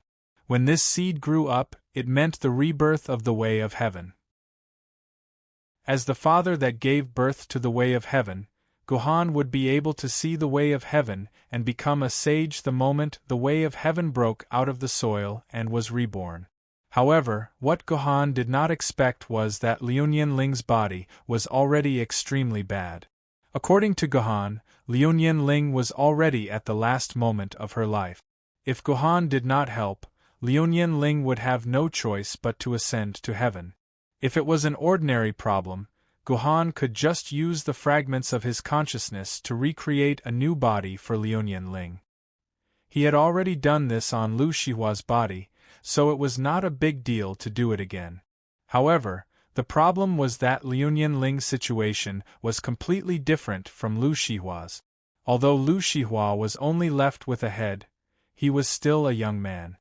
His life force was still the life force of a young man, and his soul was still the soul of a young man.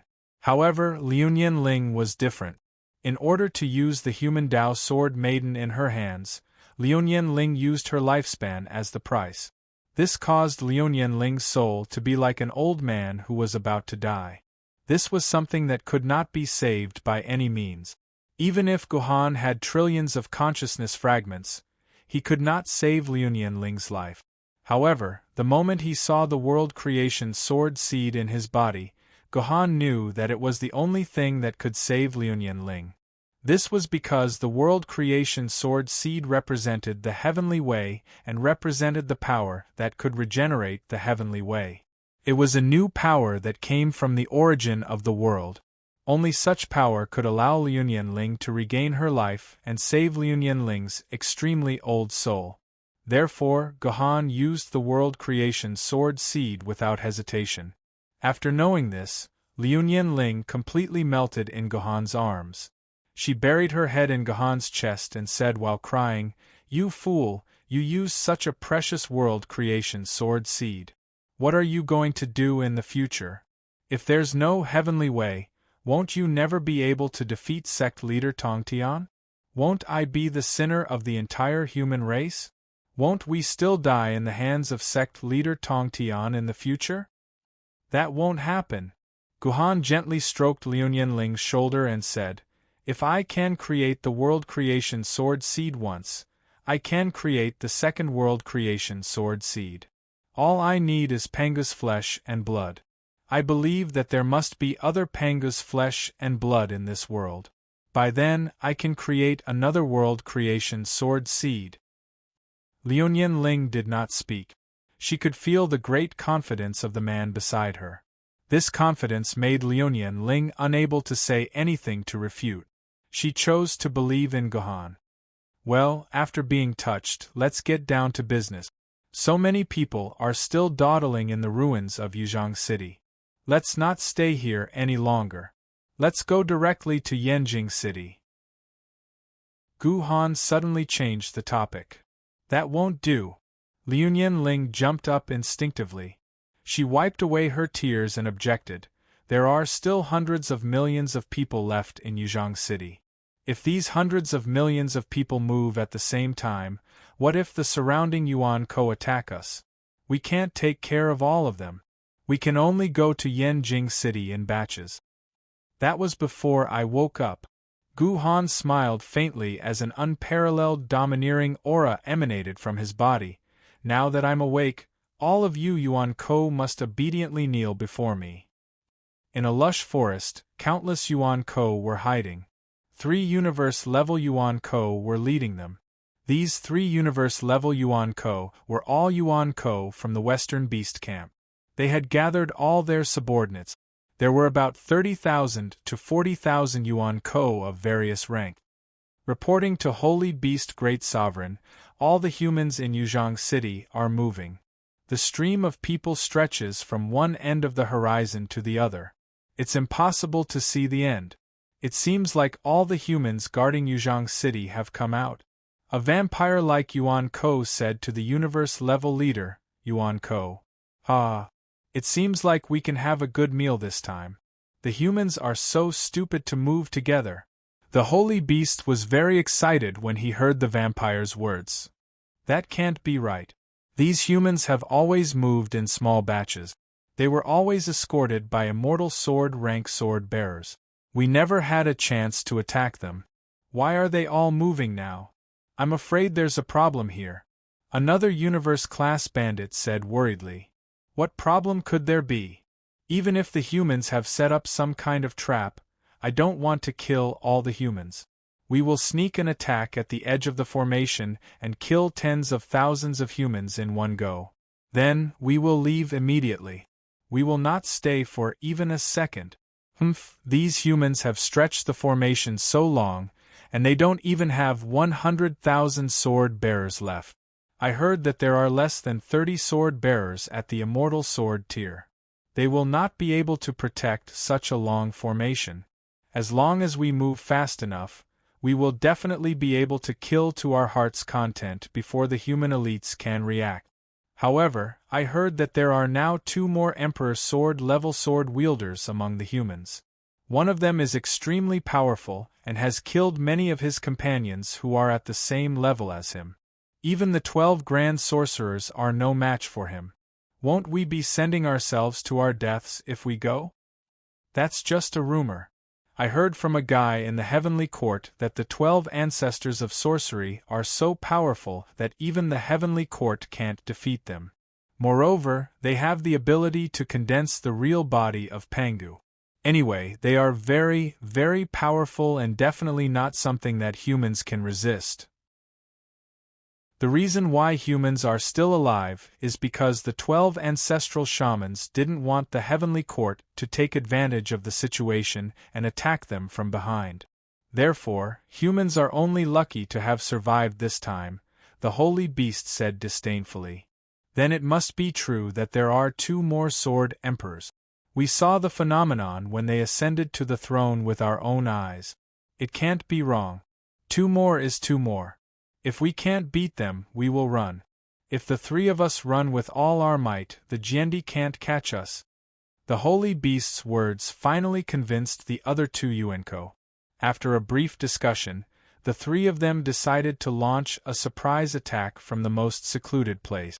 The entire battle lasted for only a minute. After a minute, everyone would retreat. Even if the human emperor's sword rank sword bearers reacted, they would not be able to reach the battlefield within a minute. One had to admit that this plan was very correct. At the beginning of the plan, it was executed very smoothly. In a short span of 2 to 3 seconds, hundreds of humans were killed by the sudden appearance of the Yuanko. Unfortunately, the results of the battle were just that. Less than 10 seconds after the battle began, the void around the entire battlefield opened up in an instant, swallowing all the humans and Yuanko nearby into the void. The humans that entered the void were quickly released by the void door. However, the Yuanko were not so lucky. Even the 3 universe rank Yuanko, who often ran around in the void, suddenly realized that they could no longer control the void. They, including the Yuanko that they led, were all trapped in the void and could not move at all. In the last moments of the 3 universe rank Yuanko's lives, they only saw a few sword energies coming out of the void. Then, they said goodbye to this world. Chapter 15:20. At least 100 people have died. This is what Gohan promised me. There will be no casualties. 2 minutes later, Liu Ling and Lu Shihua arrived at the battlefield. Looking at the corpses all over the ground and the silent crowd gathered around the corpses, praying secretly, Liu Ling said angrily, "Where's Gohan? Gohan, come out. Explain to me, is this what you meant by there will be no casualties?" Liu Ling said to the people around her with a displeased look. She clearly knew that Gohan should be in the void nearby, and could definitely hear what she said. "Miss Ling, Master is killing the Yuanko in the void. It will take some time before he can come out." Lu Shihua quickly explained to Liu Ling, "What about the victims? I told you, don't leave in a hurry. Sending them back to Yanjing City in batches is the right thing to do." Liu Ling sighed. "Although there are only 100 lives, they are still human lives. If they die here, how can I face their parents, brothers, and children?" "No, Miss Ling, it hasn't been more than 5 minutes. They haven't," Lu Shihua suddenly said to Liu Ling. In the next second, a huge angel with 6 pairs of 12 wings appeared behind Lu Shihua. This angel slowly flapped its huge wings, and rays of golden light shone from the angel's wings. All the victims who were illuminated by this light began to recover quickly. Even the victims who only had half of their bodies left began to recover slowly. Finally, after 20 seconds, all the more than 100 victims regained their complete bodies. At the same time, they slowly opened their eyes and looked at their hands in disbelief. They could not understand how they suddenly came back to life. "I forgot that you still have the ultimate skill of resurrection," Liu Ling muttered. This was the advanced skill of the Sword of the Seraphim, and it could revive the lives of allies in a large area. However, the greater the number of resurrected people and the higher the original strength of the resurrected people, the more sword essences needed to be consumed. And this consumption was enormous. Generally speaking, to resurrect a spirit sword level sword wielder, Lu Shihua's sword essence would almost be completely consumed. However, most of the victims were ordinary humans. To Lu Shihua, the consumption of sword essence was negligible. Lu Shihua estimated that he hadn't even consumed 10% of his sword essence. Therefore, after casting the advanced skill, Lu Shihua was able to hover in the air calmly. He didn't show any signs of overexertion. "Isn't this a zero casualty?" Lu Shihua grinned at Liu Ling. "Thank you, Shihua Jiandi. Thank you, Frost Jiandi. Long live Shihua Jiandi. Long live Frost Jiandi." seeing the dead come back to life, whether it was the dead or the spectators, they all couldn't help but kneel on the ground and cry tears of joy. Yep, anyone who saw this scene of resurrection would have the same reaction. So what? Don't forget, your skill has a 24-hour cooldown. Within 24 hours, don't even think about resurrecting other humans. Liu Ling rolled her eyes at Lu Shihua. At that moment, another door opened and a smiling Gohan leisurely walked out. What are you guys arguing about? Isn't it because of you? Liu Ling rolled her eyes at Gohan again. Is this the zero casualty you promised me before we left? Isn't this zero casualty? Did anyone die here? Gohan squinted his eyes as he spoke. Then I have to thank your apprentice for resurrecting these unlucky bastards. However, your apprentice's resurrection skill has a 24-hour cooldown and corpses must be resurrected within 5 minutes of death. If there's another wave of Yuan Ko attacking, what are you going to do? Liu Ling coldly snorted as she spoke. Don't worry, these Yuan Ko are just hiding in the dark. The road ahead is clear and there won't be any more Yuan Ko coming to disturb us. Gohan smiled. What did you do? Liu Ling instinctively felt that something was wrong. Nothing much, I just killed all the Yuan Ko along the way. Oh right, Zhu Xian and the others are still in front, I'm going to go help them.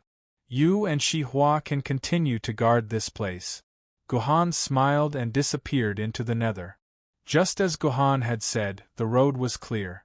Except for a few scattered Yuan Ko, no other large-scale Yuan Ko dared to attack the migrating human army that stretched for dozens of kilometers. It was as if all the Yuan Ko along the way had disappeared. As for the humans who died in the hands of the scattered Yuan Ko, Lu Shihua arranged for them to be quickly frozen in medical pod. After 24 hours, they would all be resurrected by Lu Shihua using the resurrection skill.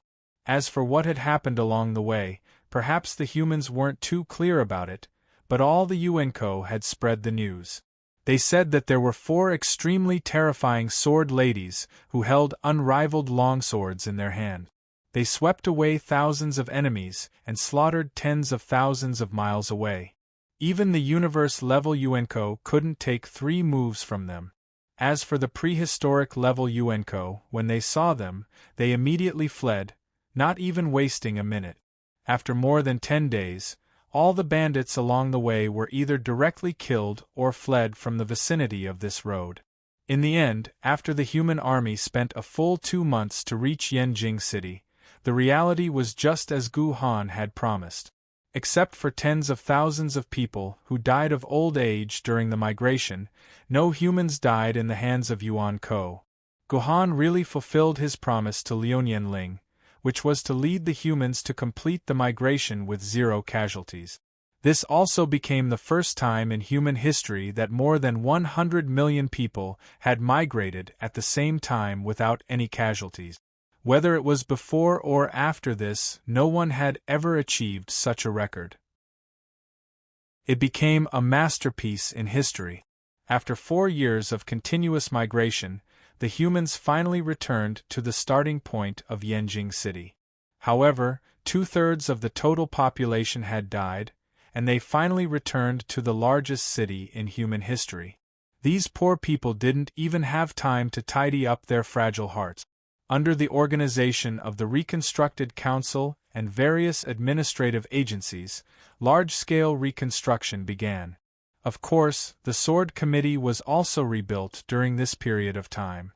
Although Gohan was unanimously elected as the new chairman of the Sword Committee, Gohan made it clear that he still had a lot of things to do. He would only stay in Yanjing City for now. When Yanjing City was more or less stable, he had other important things to do. Therefore, in the end, the new chairman of the Sword Committee was still Lu Shihua. In fact, compared to the powerful Gohan, most people still trusted Lu Shihua, the chairman of the Sword Committee, who had been in charge of human affairs for more than 10 years. It was just that Lu Shihua made it clear at the beginning that she would not participate in the election, so she voted for Gohan. Faced with this position again, Lu Shihua was a little hesitant. She actually wanted to follow her master, but considering the current messy situation of human beings, she finally accepted this position under Gohan's persuasion. At the same time, Gohan promised Lu Shihua that it would be enough for her to work for another 5 years. After 5 years, Gohan would keep Lu Shihua by his side and live like a celestial couple. With Gohan's promise, Lu Shihua happily began to take charge of the daily work of Yanjing City. The first big problem that Lu Shihua faced was to ensure that the survivors had enough to eat. Although there was enough food stored in the fleeting time gap that was under control for 10 years, the food was a non-renewable resource. If the daily production of Yanjing City was not restored as soon as possible, Yanjing City would fall into a crisis of food shortage sooner or later. Since it had been abandoned for 5 years, the fertile fields around Yanjing City had been turned into shrubbery.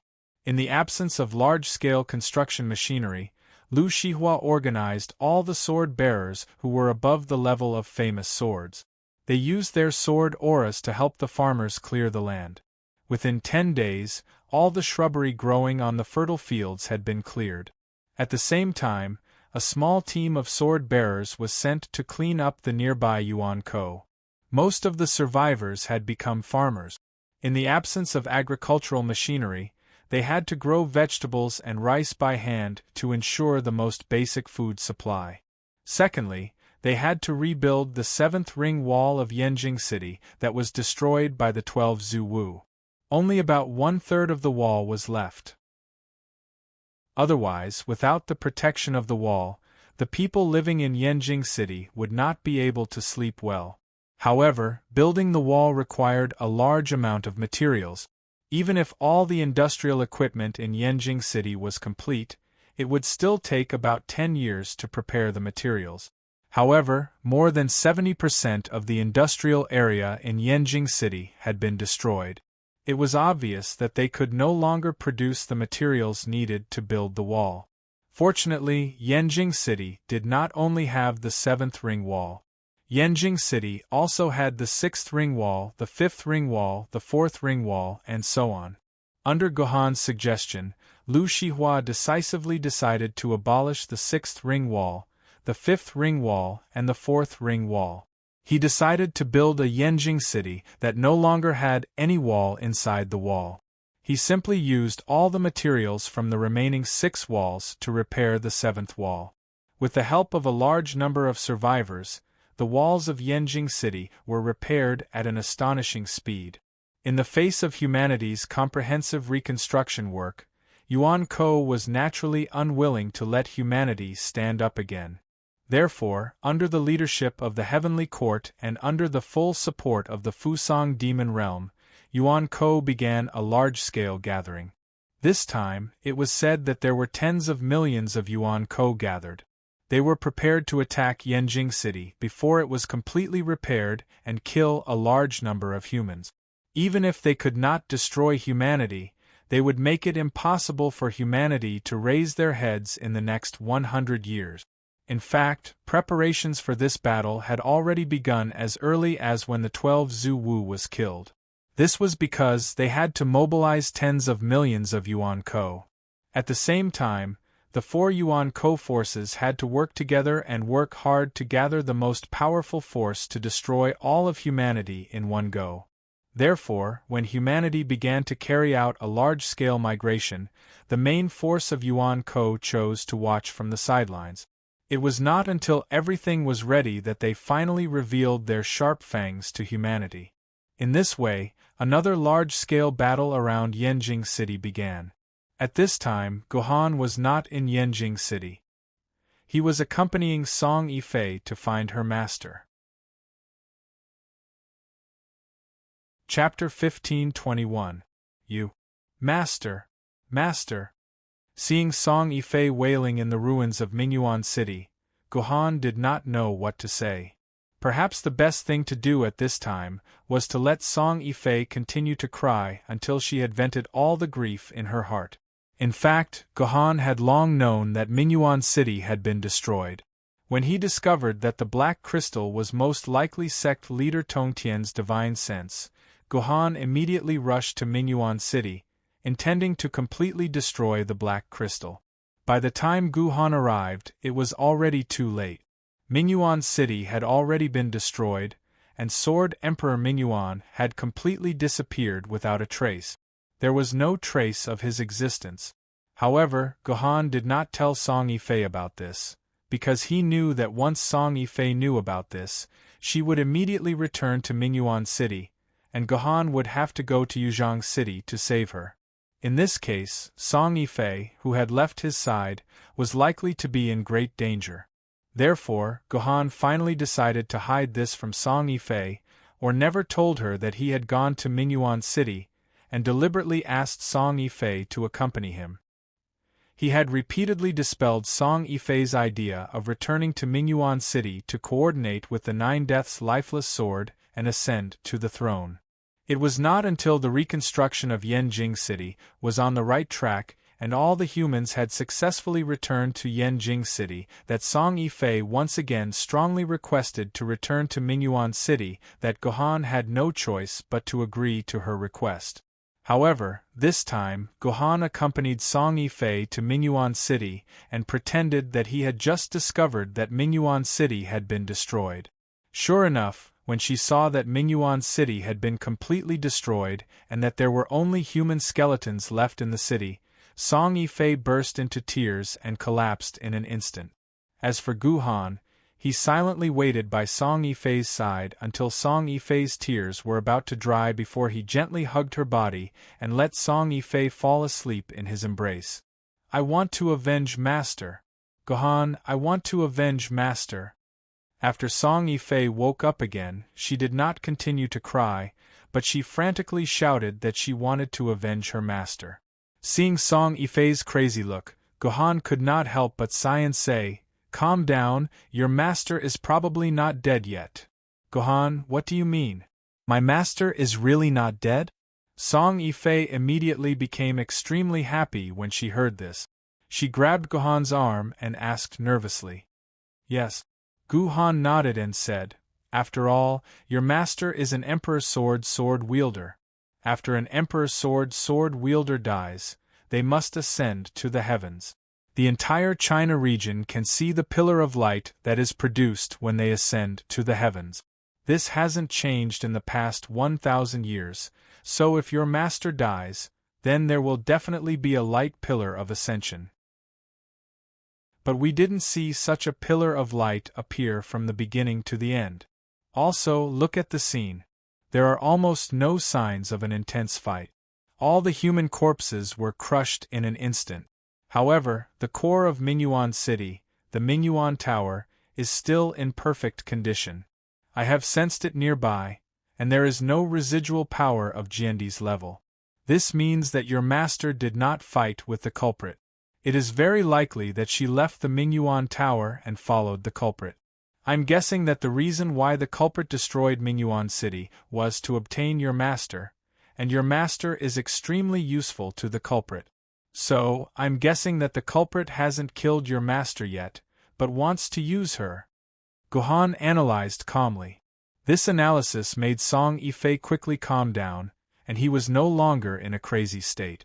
In reality, Gohan was not telling the whole truth, or rather, he was only telling the half-truth. Once an Emperor sword wielder died, there would indeed be an Ascension Light Pillar. Moreover, the Ascension Light Pillar could indeed be seen clearly in all of China. However, the problem was that if the culprit did not kill Mingyuan Jiandi in Mingyuan City and brought him to the Void, or to Europe or America to kill him, the people of China would not be able to see the light pillar of Mingyuan Jiandi's ascension. As for why the Dark Iris Pagoda was unscathed, it could be explained by the Dark Iris Sword Emperor coming out of his own accord to surrender. The other explanation was that the Dark Iris Sword Emperor was simply too powerful. He was so powerful that the Dark Iris Sword Emperor didn't even have the ability to resist before he was killed. Gohan did not doubt the Tongtian sect's strength. In the seas, the throne of the 9 states, Gohan had experienced it once. Even if Gohan succeeded in ascending to the throne, Guhan did not have more than a 1% chance of defeating the Tongtian sect, let alone Mingyuan Jiandi. Guhan, you're so smart, you must know who the person who took my master away is. Who is the mastermind behind the scenes? Where can we go to save master? Song Yifei looked at Guhan with a pleading gaze. Guhan nodded with a serious expression. I can guess that there are only 3 forces in the world that can take your master away without a sound. One is the heavenly court, the other is mountain paradise, and the last is the Tongtian sect. It can't be mountain paradise or the heavenly court. They have a good relationship with my master. Even if their leaders want to defeat my master, they will have to put in a lot of effort. My master has fought with them before. Without more than a day, they won't be able to hurt my master at all. It must be the Tongtian sect. It must be the Tongtian sect. Has he been resurrected? Song Yifei said in terror. She had already learned the origin of the great apocalypse from Guhan. She also knew that the Tongtian sect was the mastermind behind all this. She also knew that the Tongtian sect had been freed from the seal of the seamless corridor and was now preparing to be resurrected. I guess it's him too. Guhan sighed. There's something I haven't told you yet. I'm 80% sure that the black crystal in my master's hand is the divine sense of the Tongtian sect. For so many years, he has been absorbing the filth in Yuan Ko's body to strengthen himself. I think he has almost recovered by now. That's why he jumped out and kidnapped your master. Your master probably never dreamed that he would be captured by the black crystal that he had guarded all his life. I'm afraid that's why your master didn't even have time to resist. Then what should we do? The Tongtian sect is so powerful. We are no match for him at all. Guhan, your Genesis sword seed has been used to save Ling. Song Yifei said while trembling. The situation isn't that bad. I think the Tongtian sect hasn't recovered all his strength yet. Otherwise, he can jump out and challenge the whole world openly. There's no need for him to hide in some place and continue to hide in the dark. So I think the Tongtian sect must be secretly accumulating his strength. He doesn't have the power to challenge the whole world yet. This is our chance to defeat him. As long as we can find the Tongtian sect in time, we might be able to defeat him without becoming a saint. At that time, we can also save your master. Guhan let out a long sigh. Really? Hearing Guhan's words, Song Yifei instantly regained hope. He began to imagine the moment when he and his master would be reunited. However, Song Yifei soon became depressed again. He said in pain and depression, but who knows where the Tongtian sect is hiding now? The earth is so big, and he's so powerful. If he wants to hide, how can we find him? That's true. Guhan nodded. Although he agreed with Song Yifei, he said at the same time, as long as you do something, you will definitely leave a trace. It's only a trace the size of a quark, but it's still a trace. So I think the Tongtian sect can't hide himself completely. There must be some clues left in this world. Then, should we search through the ruins of Mingyuan City again? See if we can find any clues? Song Yifei said immediately. There's no need for that. The Tongtian sect wouldn't leave any clues for us in Mingyuan City. However, no matter how cunning, calm, and intelligent the Tongtian sect is, he can't get rid of the shackles of human nature. Most importantly, he must be full of feelings for his hometown, just like how I am full of feelings for Yuzhong City. That's why I know that after the Tongtian sect is resurrected, he will definitely go to his previous home. He will definitely go there. Even if it's just to take a look, he will definitely show up there. We will definitely be able to find clues there. Guhan said with certainty. Where is the Tongtian sect's home? Song Yifei was stunned for a moment and asked subconsciously. It's in the aquamarine palace of the Punglai Immortal Island. Guhan recalled all the stories he had seen in the illusion of the Jiuzhou martial arts competition. Speaking of Punglai, the Chinese people's first reaction was probably Punglai City in Shandong Province. However, for Gohan, who was familiar with ancient Chinese mythology, it was impossible for the ruins of Penglai City to be the Penglai Island where the Tongtian sect's aquamarine palace was located. After all, it was called an island. How could it appear on land? Penglai City was just a name given by later generations based on the legends of Penglai. According to the classic of mountains and seas, there were a total of 5 immortal mountains in the sea. They were Dai Yu, Yuanjiao, Fangzhong, Yingzhou, and Penglai. Among them, Dai Yu and Yuanjiao were nowhere to be found in the classic of mountains and seas. However, according to the records in the sage relics, these 2 islands had been destroyed during the Great Dragon and Phoenix War. At that time, there was only Dao ancestor Hong Jun, who was a saint, and sect leader Tong Tian was only an emperor sword wielder. After that, there were only 3 islands left in the sea: Fangzhong, Yingzhou, and Penglai. Chapter 1522. Some people said that the 3 islands of Fangzhong, Penglai, and Yingzhou were actually referring to Fusang Island. If one looked carefully at the map of Fusang Island, he would find that it was actually composed of 4 different large islands. They were Hokkaido, Honjo, Shikoku, and Jojo. According to geological analysis, the 2 large islands of Shikoku and Jojo should have been one large island. Later, there was a huge geological change, causing this large island to be separated into 2 large islands. If this was the case, then Fusang Island should essentially be composed of 3 large islands, which happened to correspond to Fangzhong Island, Yingzhou Island, and Penglai Island. However, this was very different from the 3 immortal islands recorded in the sage relic. First of all, these 3 immortal islands were controlled by the super boss, sect leader Tongtian. Only immortals and disciples of the Jie school were allowed to live there. How could Fusang people live there? However, after thinking about it carefully, since the Battle of God's Investiture, the Jie school had been completely weakened. Sect leader Tongtian was imprisoned in the Purple Cloud Palace by Dao ancestor Hongjun. The masters of the Jie school were all dead and injured. The rest were just some small cats and dogs. There were not even existences at the Emperor's Sword level. The control of the Jie school over the 3 immortal islands was naturally greatly reduced. Moreover, the Heavenly Court also took the opportunity to kill the Jie school.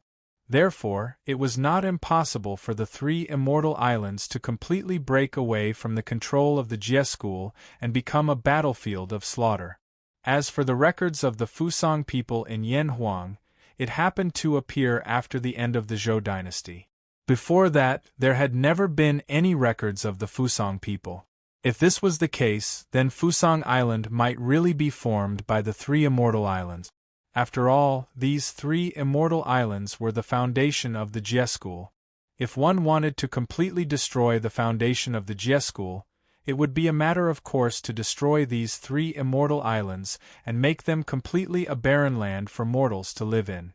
Unfortunately, the memory of Penglai and the other 2 immortal islands in the sage relic was completely gone after the great God-confirmant tribulation. Of course, Gohan did not think that Saint Jie-in would be indifferent to the 3 immortal islands. There was only one reason why there was no memory, and that was that Saint Jie-in had deliberately erased the memories of the 3 immortal islands in the saint relic to cover up the ugly things he had done back then.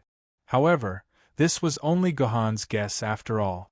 The truth could not be determined before the investigation was clear. However, since Fusang Island was so suspicious, Gohan decided to take Song Yifei to Fusang Island in person to search for some useful clues. It just so happened that Wuzhang Shifang should be on Fusang Island at this time. Gohan could take the opportunity to see what Wuzhang Shifang wanted to do. Why did he betray humanity and run to Fusang Island? Moreover, he even had a close relationship with Yuan Ko on Fusang Island. Perhaps Tong Tian was behind this. Therefore, Gohan returned to Yanjing City at the last minute. After informing Lu Shihua and Liu Nianling, He spent another day with Gu Fan and rushed to Fusang Island with Song Yifei.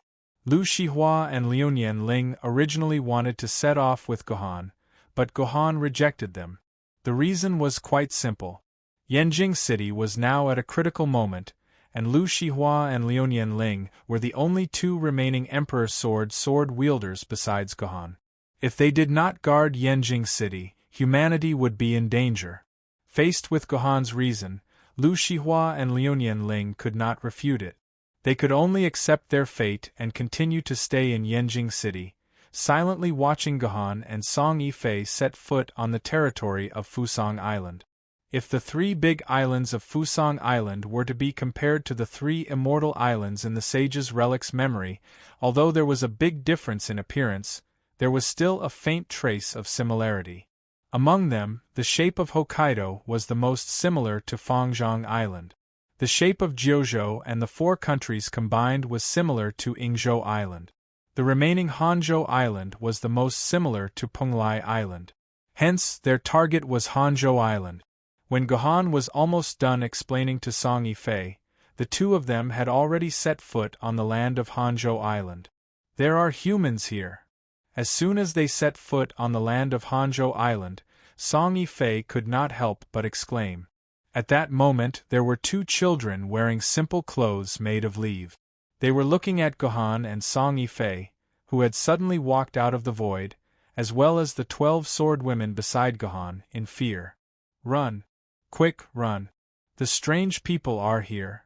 The two children were stunned for a moment, then immediately turned and ran as if Gohan and Song Yifei were terrifying enemies. I'll go catch them. The celestial extinguished sword was the first to fly out.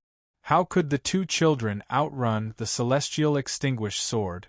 In just 2 or 3 seconds they were caught by the celestial extinguished sword. He's a real human, not Yuenko. The small hands of the extinguished immortal sword pinched the bodies of the two children, then said to Gohan with certainty. There were 2 humans on the land of Hanzhou Island, and they were 2 human children. This was very suspicious. Back then, Fusang Island could be said to be the island that had been invaded the most by Yuan-ko. After all, Fusang Island had created the most 2D characters. It was said that the number of Yuan-ko who had landed on Fusang Island in a year was almost equivalent to 1/10 of the total population of Fusang Island. How could Fusang Island escape from the massacre of so many Yuan-ko? In just a year, more than 99% of the people of Fusang Island had died. Only the last tens of thousands of people had escaped by hiding in an underground nuclear base secretly built by Fusang country. Later, they were discovered by Hongru Jiendi and brought back to Yanjing City. This group of people of Fusang Island later became the source of the Fusang bloodline of all humans. After that, the human army entered Fusang Island several times. In the end, they came to the conclusion that all the humans on Fusang Island had died. Fusang Island had completely become Yuan-ko's paradise. There were absolutely no survivors. However, at this moment, on this island, Gohan actually met 2 living Fusang humans. Could it be that the previous detection of humans was wrong? Were there still survivors on Fusang Island? No matter how he thought about it, this was an incredible thing. However, the celestial extinguished sword's inspection would not be wrong. These 2 children were indeed real humans. Where are you from? Are you born and raised here? Where is your village? Gohan asked the 2 children. As a result, the 2 children shook their heads desperately with a hint of fear in their eyes. Their mouths spat out gibberish in Fusang language. Gohan also knew Fusang language, or rather, he was quite proficient in it. After all, before Gohan became a sword-bearer, he had learned some Fusang language. Later, when he entered Ultraman's dimensional world, he also lived in Fusang for a few days. With Gohan's amazing language talent, he could be considered to have mastered many common Fusang words. It was a pity that Gohan could not understand the Fusang language that these children were speaking. It was not that these children were not speaking Fusang language at all. These children were indeed speaking Fusang language pronunciations. However, the problem was that when they combined these pronunciations, Gohan could not understand them at all. For example, in normal Chinese they could say, "The weather is good today. Let's go on an outing together." However, in the words of these children, it became, "I'm going on an outing tomorrow. Today I'm so angry that I can't go." No one could understand what these words meant. This was also the reason why Gohan was confused when he heard the Fusang language spoken by these children. What should we do? Can any of you think of a way to communicate with these two children? Gohan handed this heavy responsibility to the sword ladies behind him. These sword ladies looked at each other and finally ignored Gohan's words. They could not even understand Fusang language, let alone communicate with these two children. Jakarta cry. Just as Gohan was having a headache because of this, the two children suddenly stretched their fingers into Gohan's arms and looked curiously at Chinpin, who was in the infant nursery bag in Gohan's arms. This little guy was eating a piece of beef jerky, and at the same time, a pair of big eyes sized up the two little kids curiously. "Do you want to eat this?" As if seeing through the two children's thoughts, Chinpin handed his half-eaten piece of beef jerky to them. Squish! The two children nodded vigorously, and Chinpin readily handed the beef jerky to them. The two children immediately licked the beef jerky, which was still stained with Chinpin's saliva, as if it was some supreme delicacy. Forget it. Since they are around here, their stronghold must not be far from here. Let's split up and see if we can find their stronghold. Gohan released Chinpin from the infant nursery bag and let her play with the two children. He and the sword ladies split up to search around. Gohan thought that he would be able to find the stronghold behind these two children very quickly. However, to his surprise, Gohan searched almost the surrounding 100 kilometers, but he found nothing except ruins. It was as if these two children had appeared out of thin air. In the end, when Gohan and the sword ladies could only return to the place where they had landed, Chinpin and the two children disappeared together. Gohan couldn't help but turn pale with fright, and he even felt a strand of deep worry. One had to know that the reason why Gohan was at ease leaving Chinpin here to accompany the two children was that Chinpin's current strength was not that of an ordinary ancient sword wielder. In terms of pure strength, Chinpin, who had absorbed half of the power of the Qingping sword, was no weaker than any universe-level Yuan Ko. Even if there was a primeval Yuan Ko, Chinpin could still fight for dozens of minutes. Even if they really encountered a powerful Yuan Ko, Chinpin only needed to send a warning to Gohan, and Gohan would be able to rush back immediately. Therefore, Gohan was at ease leaving Chinpin here, thinking that there would not be too much of a problem. In the end, Chinpin actually disappeared with them. However, fortunately, the trace of connection between Chinpin and Gohan did not disappear. Following this trace of connection, Gohan believed that he could find Chinpin, who had disappeared. Chapter 15:23. This is where Chinpin and the others disappeared. When Gohan traced the connection with Chinpin all the way to a wasteland, Gohan's sense of Chinpin had reached its maximum.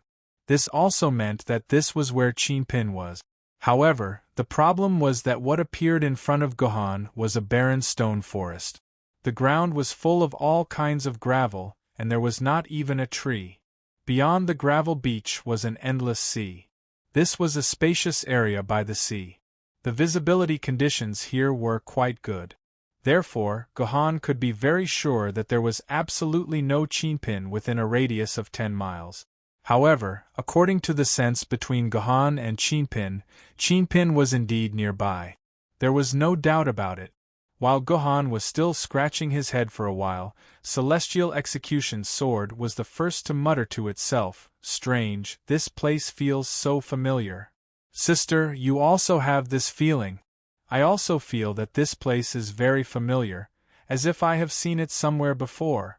Celestial Extinguish sword immediately followed behind Celestial Execution sword and said, Celestial Captive Sword and Celestial Slayer Sword also nodded, indicating that they indeed felt very familiar with this place. Could it be that this is really Penglai Island? Guhan couldn't help but feel excited. If there were any places that could make the 4 celestial execution swords feel familiar at the same time, it would only be Penglai Island and sect leader Tongtian's aquamarine palace. After all, the 4 celestial execution swords had lived there for tens of millions of years. Of course, they would be very familiar with that place. Celestial execution sword, Celestial Slayer Sword, do you think this is Penglai Island? Or even Aquamarine Palace? Guhan asked the 4 of them excitedly. Now that you mention it, it really feels a little similar, Celestial Slayer Sword said while covering its mouth. No, I remember that Penglai Island is a paradise on Earth. There is definitely no place as bad as the environment around here. Look at the gravel on the ground and the bare land. How is this our extremely beautiful Penglai Island? Kill Immortal Sword frowned and said incredulously. It's not strange that it's desolate. After all, the Chan sect and the Run sect looted the entire Penglai Island and even completely cut off the immortal meridians of the 3 islands. Therefore, the 3 islands of Penglai Island, which looked like a paradise on Earth, are long gone. It's normal for it to become desolate, Guhan indifferently said. The 4 immortal execution swords lowered their heads at the same time. Guhan's words clearly touched their hearts. Wait, why does this stone look so familiar? That's the rock in our green touring palace. Immortal Trapping Sword looked at the rock on the ground and suddenly exclaimed. That's impossible. The stones in our aquamarine palace are all huge. How can there be such a crappy stone that's not even the size of a fist? Exterminate Immortal Sword subconsciously denied. However, Immortal Trapping Sword's words touched Guhan. He could not help but pick up a stone from the ground and put it in front of his eyes to observe it carefully. Then, in an instant, Guhan's eyes flashed with an astonishing light. He immediately controlled a fragment of consciousness to enter the small stone.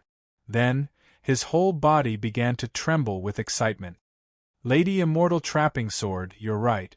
This stone is indeed an old item from the Aquamarine Palace. Moreover, you must be very familiar with it, Guhan said in a low voice. Impossible. I remember every stone in the Aquamarine Palace. There's absolutely no such crappy stone under my feet. Exterminate Immortal Sword still did not believe Guhan. She picked up a stone from the ground and was about to throw it into the sea.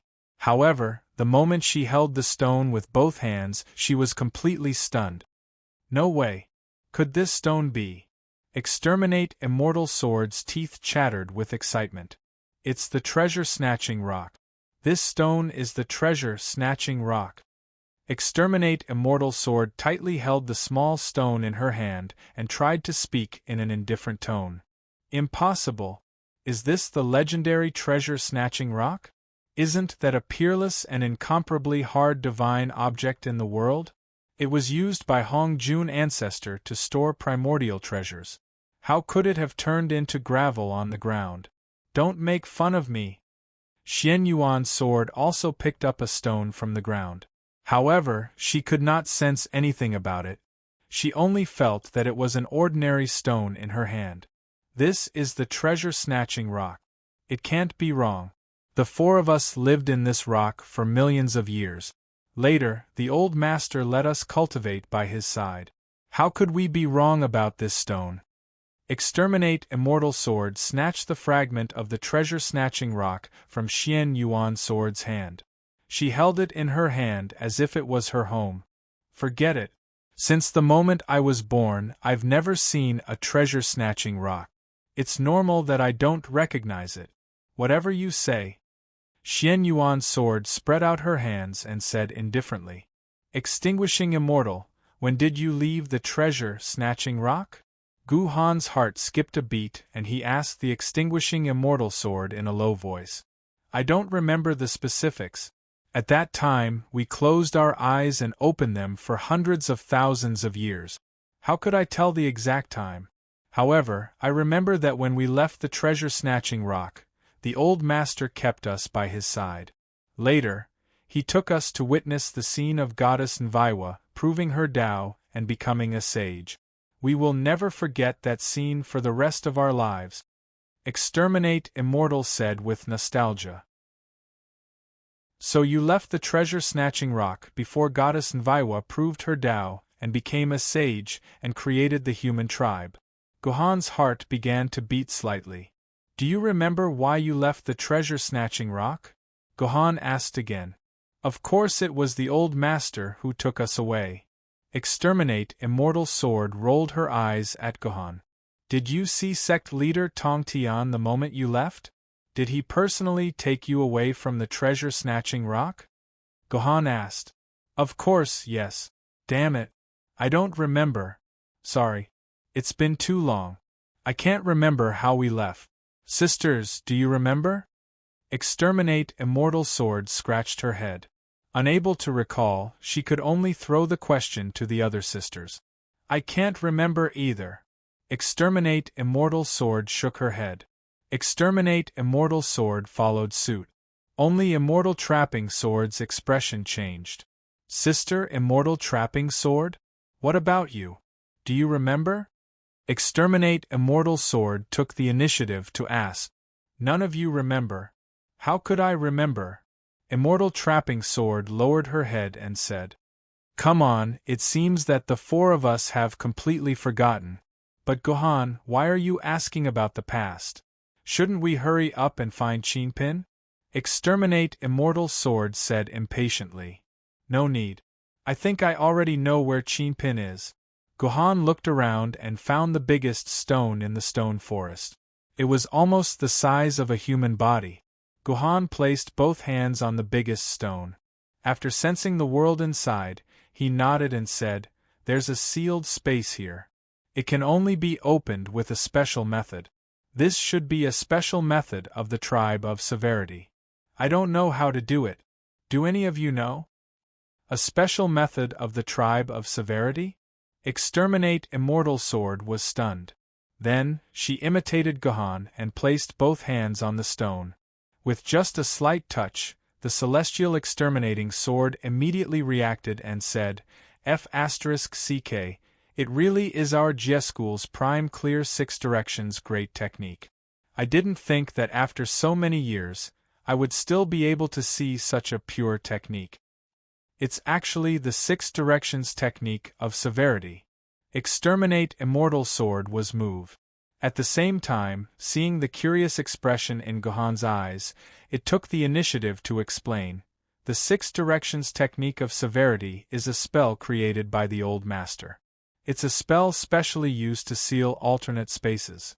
If you want to enter the alternate space sealed by the six directions technique of severity, you have to completely master this spell.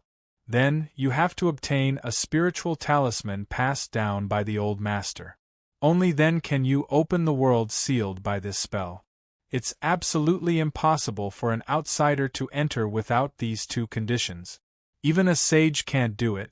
At most, a sage can destroy this world completely. It's impossible for them to enter this world. You're saying that this spell is specifically used to seal alternate dimensions? What is an alternate dimension? Gohan asked. To put it bluntly, an alternate space is a dimensional gap. Xianyuan's sword rushed to explain. These four guys have stayed in the modern society for so long, but their brains haven't adjusted yet. They have to explain it using terms from the primeval age. What alternate space? It's just a dimensional gap that you speak of. You can say that. Exterminate Immortal Sword glared at Xianyuan's sword fiercely. Obviously, it was very dissatisfied with Xianyuan's sword's mockery. Alright, don't quarrel. It seems that poor Qing has entered this strange space. You're all sword maidens of the Jie sect. You should know how to open this alternate space, right? Gohan said immediately. Sorry, we can't open it. Exterminate Immortal Sword smiled bitterly. We're no longer the four immortal exterminating swords of the past. What's flowing in our bodies isn't immortal force either. we're now sword maidens. What's flowing in our bodies is the power of the sword essence. Without immortal force, we can't use the 6 directions technique of severity. That's right.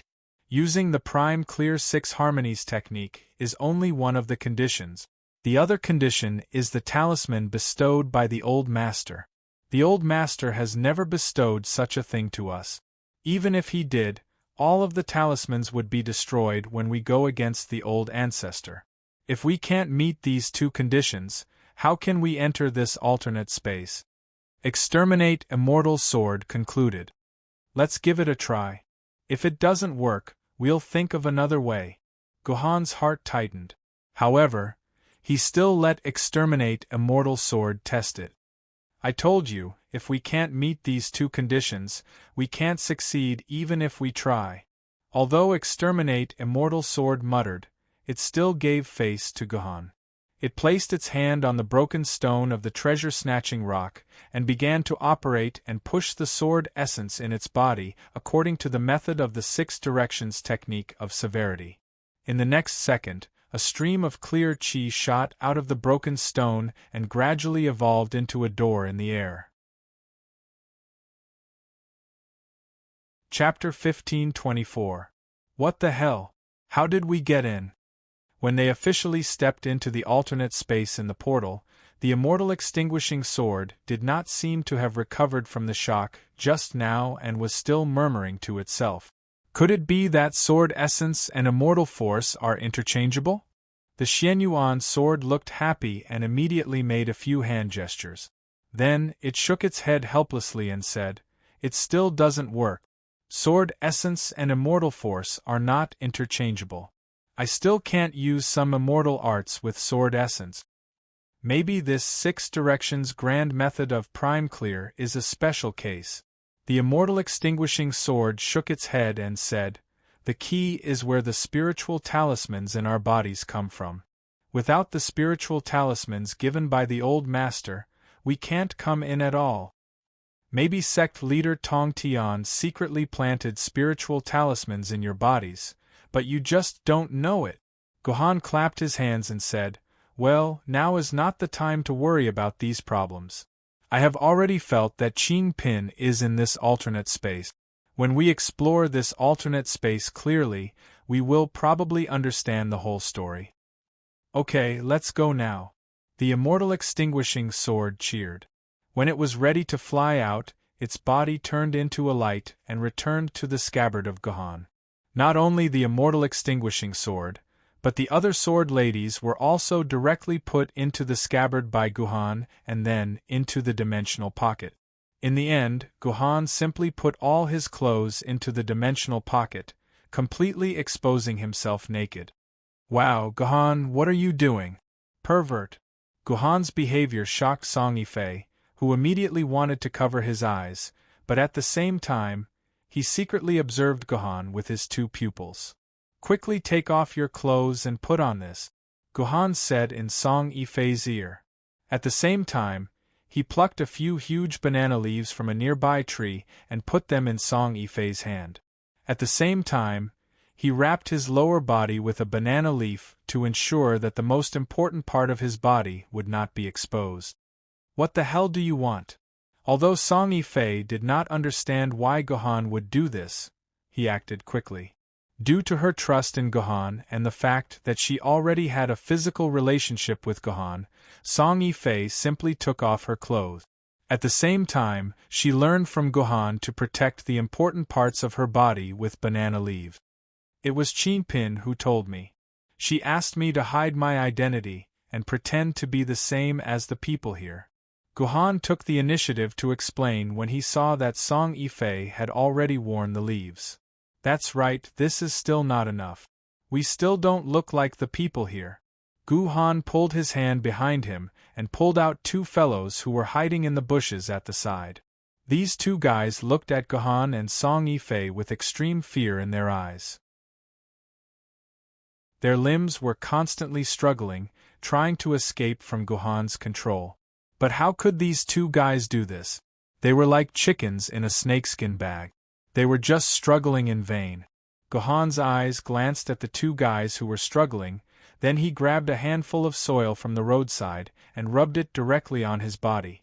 Soon, his body was covered with dirty soil. Song Yifei also enjoyed the same treatment. Gohan used the soil to turn into an African girl. But this was not enough. Gohan neatly grabbed all kinds of hair accessories on Song Yifei's head. Song Yifei's black and shiny long hair fell down along her shoulders. Unfortunately, such perfect long hair could only be seen for a short time. Gohan got a basin of mud out of nowhere and poured half of it on Song Yifei's head. The other half was poured on Gohan's head. In this way, Gohan and Song Yifei perfectly became the natives of this world. At least they looked exactly the same as the natives of this world. They all looked like primitive humans. You two go to sleep first. You'll be fine after a week. Gohan's sword fell on the heads of the two natives. The two natives instantly fainted. Then they were thrown into the deep bushes by Gohan. They would not be found for a while. After that, Gohan and Song Yifei, who were disguised as natives, swaggered to the place where Chinpin was. This world is too desolate. It looks like hell. After walking in this alternate dimension for less than 10 minutes, Song Yifei could not help but sigh. Although there was a banana tree and a shrub at the place where they had just landed, it looked like a lush green patch of land. But when they really stepped into the core area of this alternate dimension, they found that this alternate dimension was simply a world of hell on Earth. The small piece of green just now seemed to be the only green in this alternate dimension. Other than that, all the soil was bare and exposed. What was more frightening was that the color of the soil was still red. It felt like it was soaked in blood. Some rivers could be seen everywhere in this world. However, these rivers were not flowing with water. Instead, they were flowing with golden magma. The hot magma flowed unscrupulously on this land and even converged into a river. There were also many deep holes in the ground. If one was not careful, hot magma would spurt out of these holes. If Song Yifei and Gohan were not both immortal sword wielders and could use sword chi to block the magma, Song Yifei and Gohan would have been swallowed by the sudden magma attack several times. In addition to this extremely terrible environment, Gohan and Song Yifei encountered many life forms along the way. Some of these life forms were pure humans. They were walking with their heads lowered in satisfaction, as if they were searching for something on the ground. These humans looked exactly like the two children that Gohan had met before. Obviously, those two children were children that came from this alternate dimension. However, how these two children left the alternate dimension and returned to the real world, Gohan did not know. Humans accounted for about 90% of the life forms that Gohan saw along the way. In addition to humans, there were all kinds of strange life forms. Some life forms had the head of a sheep and the body of a human, some had the body of a cow and the head of a human, and some looked like parts of various animals put together. Anyway, there were all kinds of strange life forms. Humans had a unified name for such life forms: monsters. Yes, that was right. In addition to humans, most of the remaining life forms in this alternate dimension were monsters. Gohan had seen some monsters in Yuan Ko's information, but there were other monsters that Gohan had never seen in Yuan Ko's information. Hey, what are you two humans standing there for? Hurry up and look for the longevity fruit for me. You lowly humans just like to slack off. You must eat this grandpa's whip. Just as Gohan and Song Yifei were taking the opportunity to observe this alternate dimension, a monster suddenly rushed over from nearby. A thunderous whip shadow lashed at Gohan and Song Yifei. This guy actually dared to hit me. I'll tear him apart. This monster was not very powerful. It was about the level of a tiger-level Yuan Ko. Song Yifei was an immortal sword wielder after all. How could he be willing to be whipped by such a monster? He wanted to fight back immediately. However, Gohan grabbed Song Yifei's hand in time to stop him from fighting back. He then used his body to shield Song Yifei, using his own body to take the monster's whip. Although the monster had used all its strength in the whip, The problem was that even if a tiger-level Yuan Ko attacked, he would not be able to hurt an emperor sword. It was just like how an ant could not hurt a car. With this whip, it was impossible to even leave a trace of blood on Gu Han's body. However, if there was really no wound, it would be too strange. Feeling helpless, Gohan could only control his body. The part of his body that was hit by the whip became red and swollen. It looked like he had really been hurt by the whip. The monster lashed out more than 10 times. Meanwhile, Gohan used his body to protect Song Yifei. At the same time, he was trembling in fear. He lowered his head and did not even dare to look at the monster. Motherf *Ker, look for the longevity fruit for me honestly. If you find it, I'll let you rest. If you can't find it, I'll beat you up tonight to vent my anger. The monster was probably tired, so he walked away while cursing. Meanwhile, Gohan and Song Yifei were still bent over in fear. They did not even dare to look at the monster. The monster was very satisfied with Gohan's attitude. Why did you stop me? I promise I'll kill this damned monster as fast as I can. I won't let other monsters find out. Song Yifei said angrily. It had been a long time since Song Yifei had been humiliated by a monster like this. You can hide it from other monsters, but can you hide it from other humans? Gohan said calmly. At the same time, he looked around at the other humans who were secretly watching them. You can't kill these humans too, can you? They are our compatriots. Moreover, I promise that they will definitely tell the monster now. D****, Song Yifei cursed. However, he did not dwell on this issue. But fortunately, after being beaten up by this monster, I also found some clues. Gohan took a deep look at the dark red sky in the distance and said, "What clues?" Song Yifei immediately asked impatiently. Firstly, when the monster scolded us just now, half of his language was the same messy Fusang language as that of the 2 little girls. However, the Fusang language was mixed with some primeval language. Primitive language? What's that? Song Yifei asked in confusion. It's a language from the primitive era. For modern humans, it has been lost. However, because of the sage's relic, I learned this language. What's the second clue? The second clue is that the monsters here are all real monsters, genuine, monsters born and raised on Earth. Chapter 1525. I found it, I found 3 longevity fruit S. A human near Gohan suddenly shouted excitedly. Of course, this guy was still speaking in the Fusang language, but for the sake of the reader's understanding, he had changed it into a normal language. As far as Gohan was concerned, he still didn't quite understand what he was saying. Scram! Following the human's shout, the demon that had whipped Gohan earlier walked over. After confirming the item in the other party's hand, he impatiently waved his hand at the human, and the human happily ran towards the back. And through this human, Gohan also successfully found out what exactly the longevity fruit was. This longevity fruit was actually a fiery red, fat worm with magma-like skin.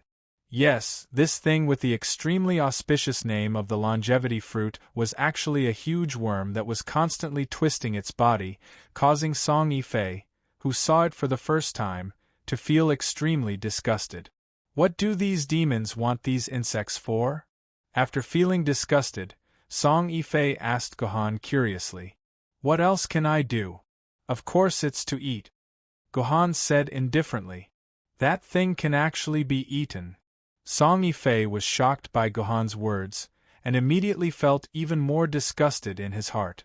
It's just like having an extremely high amount of protein, and at the same time, it contains all sorts of amino acids and nutrients needed by life. For a life form, as long as the surface of the worm's body can be kept clean, then this thing is the most nutritious food in the world. Why can't it be eaten? Gohan smiled slightly. At the same time, he stabbed his left hand into the ground and pulled upwards, pulling out a fiery red longevity fruit. Looks like this thing lives underground, and it doesn't need to use other food. It only needs to rely on the heat underground to convert it into protein in its body. Furthermore, it is extremely sensitive to demonic energy. Once it discovers that something is wrong, it will directly drill into the depths of the ground. No wonder these demons have to rely on humans to dig these longevity fruit. Guhan held the longevity fruit in his hand and weighed it in his hand, then understood the nature of this thing. Then do the humans here rely on eating these longevity fruit to survive? Song Yifei said in disgust. It shouldn't be, the number of longevity fruit underground is limited. If they were to be used as food for humans, more than half of them would have starved to death. These longevity fruit should only have the qualifications to be eaten by demons. Guhan laughed, his palm quickly pierced into the ground, and in the blink of an eye, he grabbed the 5 longevity fruit that were constantly moving. Ordinary people might not even be able to catch one of these bugs in a day, but to Guhan, these bugs were just bugs. They were very easy to catch. I found 3 longevity fruit. Although Guhan did not know how to speak the language here, it was not a problem for him to repeat the strange Fusang language that the human had spoken just now. The demon was quickly attracted by Guhan, and when it saw that Guhan and Song Yifei each had 3 longevity fruit in their hands, it looked at the 2 humans in surprise. This demon clearly remembered that when it had beaten up the other party, there was nothing in the other party's hands. In the end, it had only been a few minutes and the other party had already caught 6 longevity fruit. Wasn't this speed a little too fast? Could it be that there is a nest of longevity fruit underground? The demon looked at the ground beneath Guhan's feet with some envy. After chasing Guhan away, he started to dig impatiently, but in the end, he did not find anything. The 6 longevity fruit in Guhan and Song Yifei's hands seemed to have become the best pass. Along the way, many demons passed by, and when they saw the longevity fruit in Guhan and Song Yifei's hands, they all turned a blind eye to it, and did not have any intention of stopping the 2 of them. Thus, after a long journey of 20 minutes, Guhan and Song Yifei finally arrived at the core area of this alternate dimension. It was a city made of wood that looked extremely simple and crude. And in this city, Guhan felt an extremely strong connection with Qinpin. It seemed that Qinpin was currently in this city. At the entrance of the city, there were 3 monsters with tiger heads guarding it. Most of the people entering and leaving the city were monsters, and there were very few humans. "You 2 humans, come over here." The tiger demon noticed that Guhan and Song Yifei were standing motionlessly at the city gate, and immediately said with a somewhat irritable tone, although the other party was speaking in Fusang language that he could not understand, judging from the other party's tone, Guhan understood that the other party wanted him to go over. Thus, Guhan pulled Song Yifei over, and the 3 tiger-headed demons did not waste any time and directly snatched the 6 longevity fruit from Guhan and Song Yifei's hands. Then, they took out 2 burlap bags and threw them into Guhan and Song Yifei's hands. Finally, they kicked their butts and sent them into the city.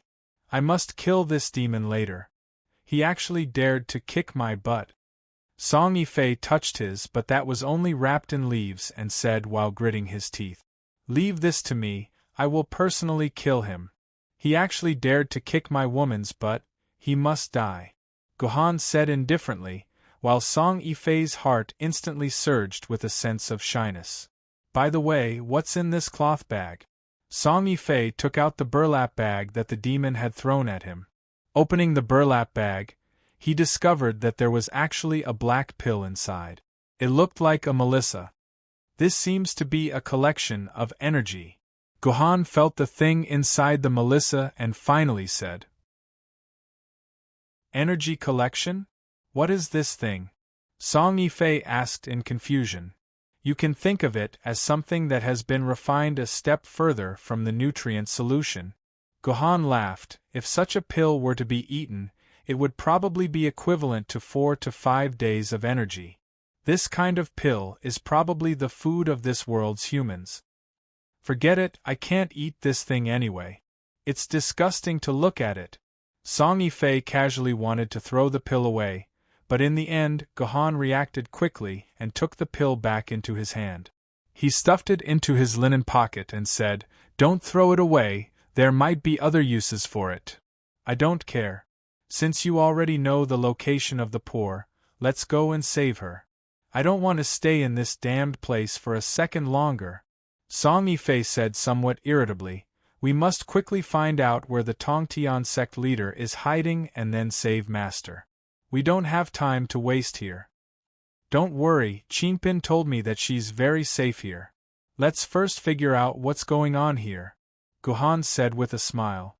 At this time, another human entered the city after handing over 3 longevity fruits. Gohan brought Song Yifei and quietly followed behind this human.